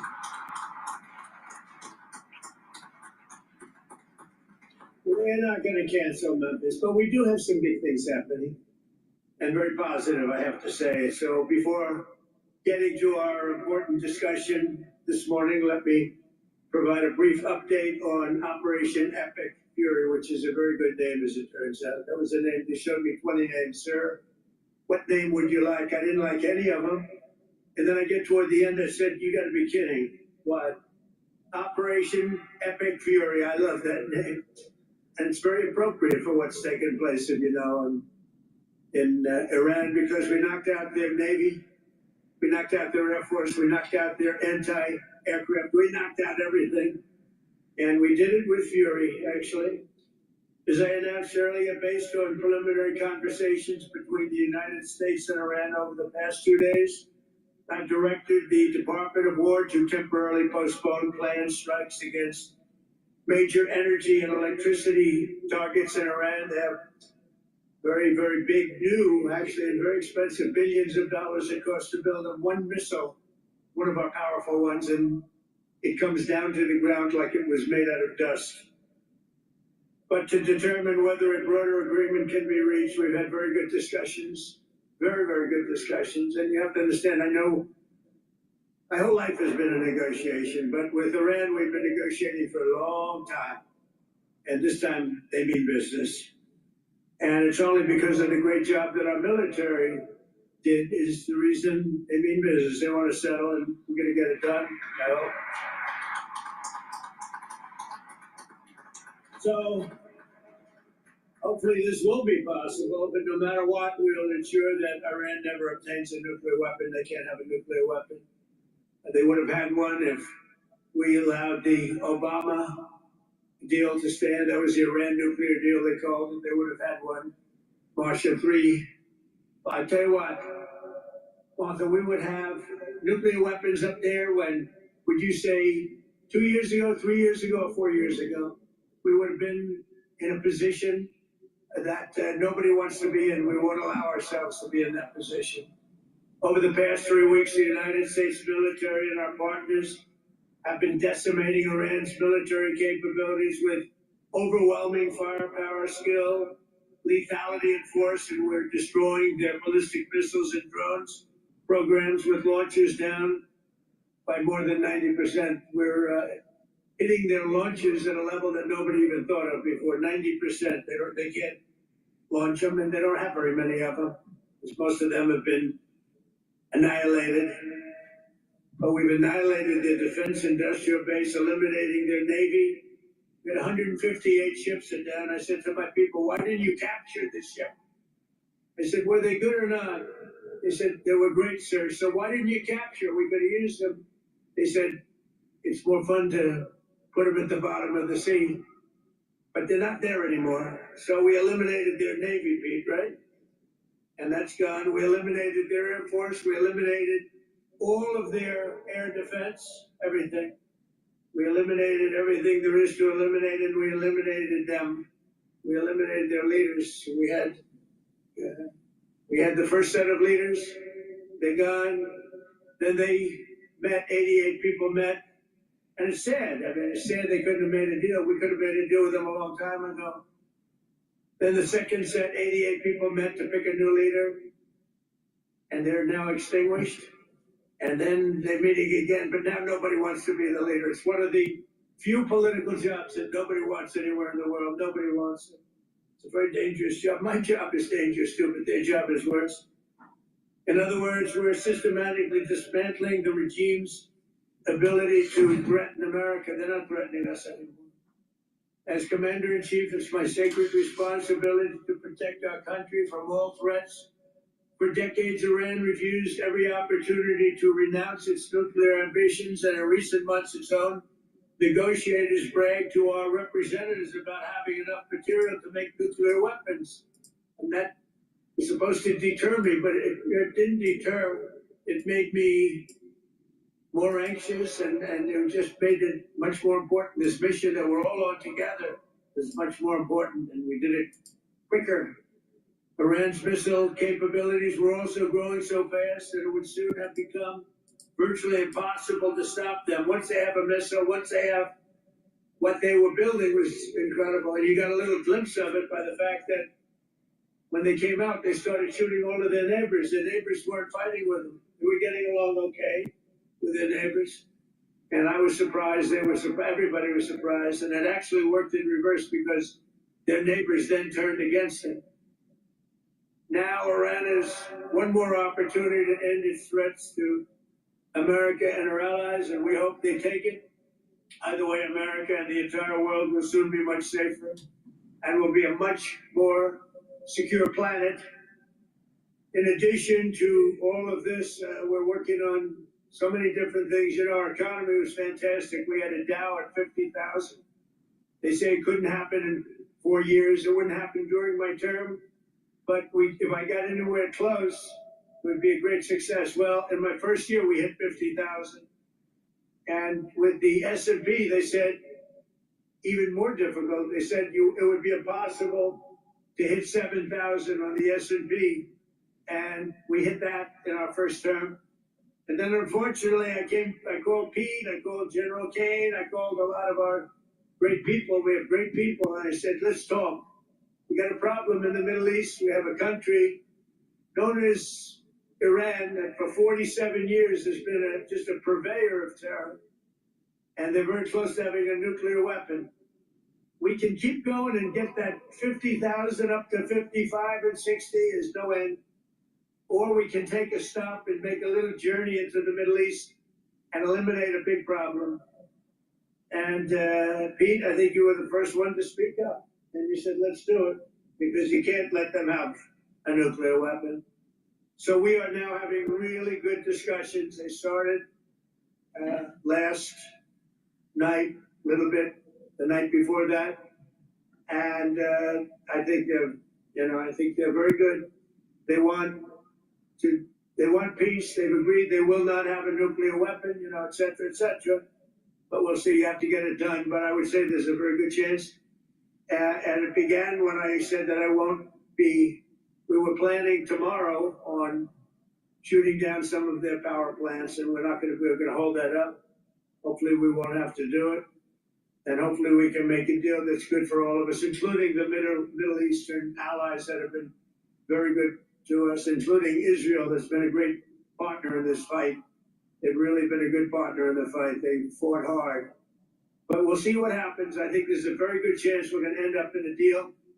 And so we're giving it 5 days, and then we're going to see where that takes us. And I would say at the end of this period, I think it could very well end up being a very good deal for everybody, as good as if we went all the way and just literally annihilated the place, which if we don't have to do that, that would be a good thing, not a bad thing. In addition, after the appalling lines and massive disruptions at major airports nationwide last weekend, I'm again demanding that Democrats in Congress immediately end their disgraceful shutdown of the Department of Homeland Security and restore the full funding for airport security and the TSA. They are holding it up because they want to take care of illegal immigrants coming into our country. They want to take care of criminals that are in sanctuary cities. They want to take care of transgender for everybody, literally the mutilization of our children, men in women's sports. But what they don't want to do is give us anything to do with citizenship for voting or voter ID. Can you imagine? We're the only country that doesn't do voter ID. Every country does voter ID. You know, brought to my attention today that we're the only country that does mail-in voting. Mail-in voting means mail-in cheating. I call it mail-in cheating. And we got to do something about it all. And it's part of Homeland Security. And I'm suggesting strongly to the Republican Party, don't make any deal on anything. The most important thing we can have is what's called the Save America Act. Don't make any deal on anything unless you include voter ID, and you have to be a citizen to vote. You have to show citizenship to vote. Very easy to do. It's very insulting when they say people can't do it because they don't know how to do it. Anybody that can't do it, I think it's a very insulting thing to say. The Democrats are fully to blame with the struggle the great American public is going through at the airports. They're going through a big struggle right now, and we just put ICE in charge, and they're helping TSA, the agents, and they're working together so far very well. I actually suggested that in the airports they take off their masks, and they did that. In the airports, that is, I'm a big believer in the mask because we have, you know, Biden allowed hundreds of thousands of killers into our country. We're rapidly getting them out, by the way. But they would go after these people if they knew exactly who they were. But in the airports, it's different. I didn't love the look in the airport as you get off the plane. So I made a request and they agreed to it. So they're not going to be doing that. We will also bring out, if we don't have enough, we will bring out the National Guard and, you know, where we need it to help out at the airports. But we're not going to let this happen. It's extortion by the Democrats. They're holding up money that's already been approved. And now they're willing to go $5 billion reduction in ICE in order to get the approval on a deal that they approved, the great big beautiful deal, which is the biggest tax cut in history, the biggest regulation cut in history. They want to basically renegotiate a deal that they already approved. Please go to my store, the-studio-reykjavik.com, and get the heirloom barley. This will help to detoxify your body, soak up free radicals through superoxide dismutase, and bring down inflammation. When you take this daily, what this is going to do is help to improve your immune system, your endocrine system, your cardiovascular system. You're going to be able to recover after a workout quicker, reduce inflammation at the joint level, and also help bring down inflammation and soak up free radicals at your brain level. So please, go to my store, get the heirloom barley, take this every day. This is going to help to slow down the aging process. And Boomer Boost. Boomer Boost has 68 nutrients. It has a very comprehensive compound profile shown on the screen here. Take it every day. This will help with musculature, cardiovascular health, improve your energy levels, rev up your metabolism, help with brain function, slow down the aging process, help with the immune system and your endocrine system.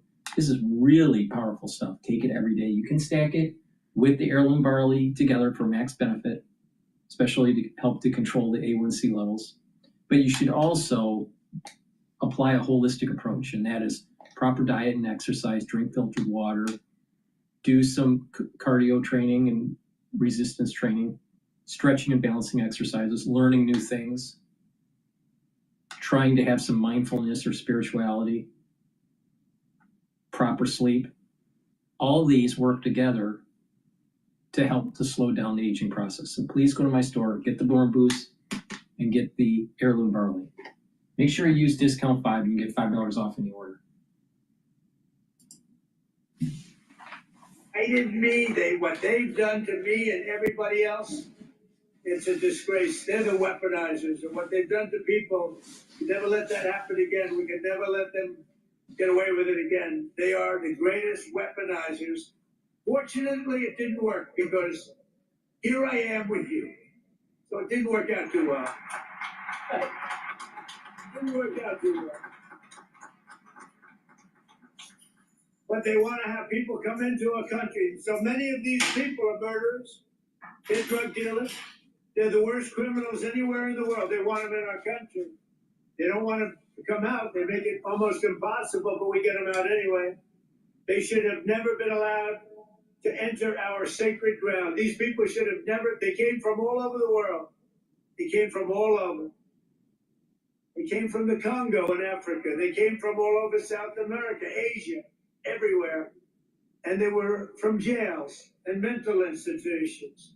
They were drug dealers. They were murderers. 11,888 murderers. In any event, the Democrats are being blamed by the American people for the catastrophe going on right now at our airports and at other points of transportation and beyond. And we want the public to know we're not going to let them out of this trap that they created for themselves. And I'm suggesting very strongly Trump speaking in Memphis, saying that he will be postponing strikes against energy infrastructure in Iran for 5 days. Remember, his 48-hour deadline was due to expire overnight. He said they've had very good discussions between the United States and Iran, which is something that Iran very much disputes. They're going to go to commercial. Got the late night munchies, but this is all we have. With Democrats and let them out of this hole that they've buried themselves in. You have to take the votes in the Senate to approve. You need votes to approve. We have to get Democrat votes. And at a certain point, if you could get rid of the filibuster, it would be great. It would be great. Get rid of the filibuster and get it all done. So we'll get it done. We want another thing. We can, or we don't have to, add those other items. And by the way, they say they're 80-20 items. They're not 80-20, they're 99-1. Men playing in women's sports is a 99-1. You look at transgender mutilization of our children, that's a 99-1. And we have that in the bill too. So they won't sign it, they let the people reject them. And what we have to do is we have to win the midterms. This is the most important election. Because all of the gains that we've made, we built the greatest economy, the greatest military. I built the military in my first term, and we built the greatest military in the world. We're showing it now with Venezuela, with Iran. Everybody knows we have the greatest, most powerful military in the world. And we're in a position that we haven't seen. We're respected. You know, our country now is respected all over the world. A year and a half ago, we were a laughing stock. We were a laughing stock. The king of Saudi Arabia told me. Let's listen to Bloomberg here. 500 was up almost 2.5%, up 1.3 now. And those oil prices, to your point, are still lower, but we've seen lower prices certainly today. WTI West Texas Intermediate at $89. What were we, around 85 around the bottom this morning? So we're just trying to gauge what's happening. The president's speaking now live in Memphis. Haley, he essentially reiterated what he said this morning when it came to talks with Iran. Yeah, and of course, in addition to talking with Iran, he also suggested that the Strait of Hormuz, that crucial transitway for energy flows, will reopen soon, and that he and perhaps the new Ayatollah will be in charge of it in a kind of joint venture, though he did say that the Ayatollah is not who the U.S. is speaking with, suggesting that there still needs to be one picked. Yet Jared Kushner and Steve Witkoff are back at it. Apparently they were in talks just last evening, Kaylee. So We'll do our best to pick up the pieces this hour. We'll start with an update from Jeff Mason, our White House correspondent, with the very latest from the administration. First, though, let's get the latest on the markets as they've been whipsawed by these headlines, as Joe and I were mentioning. So let's get more detail now with Amy Morris here in Washington. Hey, Amy. Hey, Kaylee, yes, you're right. Oil did fall sharply. Stocks rose after President Trump postponed strikes on Iranian power plants and said his team was holding discussions about ending the conflict. That has flip-flopped now. S&P and NASDAQ paring back those gains. Both had been up more than 2%. Now they're up about 1%. As Iran says it's firing more missiles and drones at Israel and U.S. targets. Israel says it struck a central headquarters of Iran's IRGC, and there are questions about talks between the U.S. and Iran. WTI now down about 9%, around $89 a barrel. Brent crude dropping more than 9%, near $101 per barrel. And President Trump said the Strait of Hormuz would be open, quote, very soon if this works, and may be jointly controlled by Iran and the U.S., and that prices will, quote, drop like a rock once that deal is achieved. We do check markets for you all day long here at Bloomberg. Let's get some specific numbers for you. S&P 500 down 1.2%, or rather higher, 1.2%. NASDAQ is 1.25% higher, and the Dow is about 1.5% higher.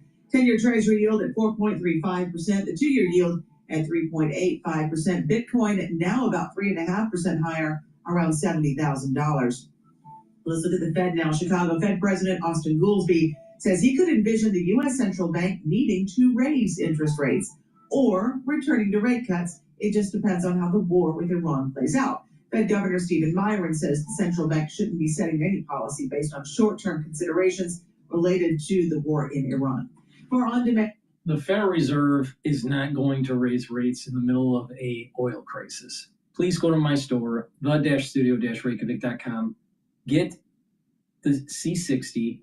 C60 is a very potent antioxidant. It's 1,000 times stronger than vitamin C. You can get it in extra virgin olive oil, avocado oil, and MCT coconut oil. Take a teaspoon a day every day,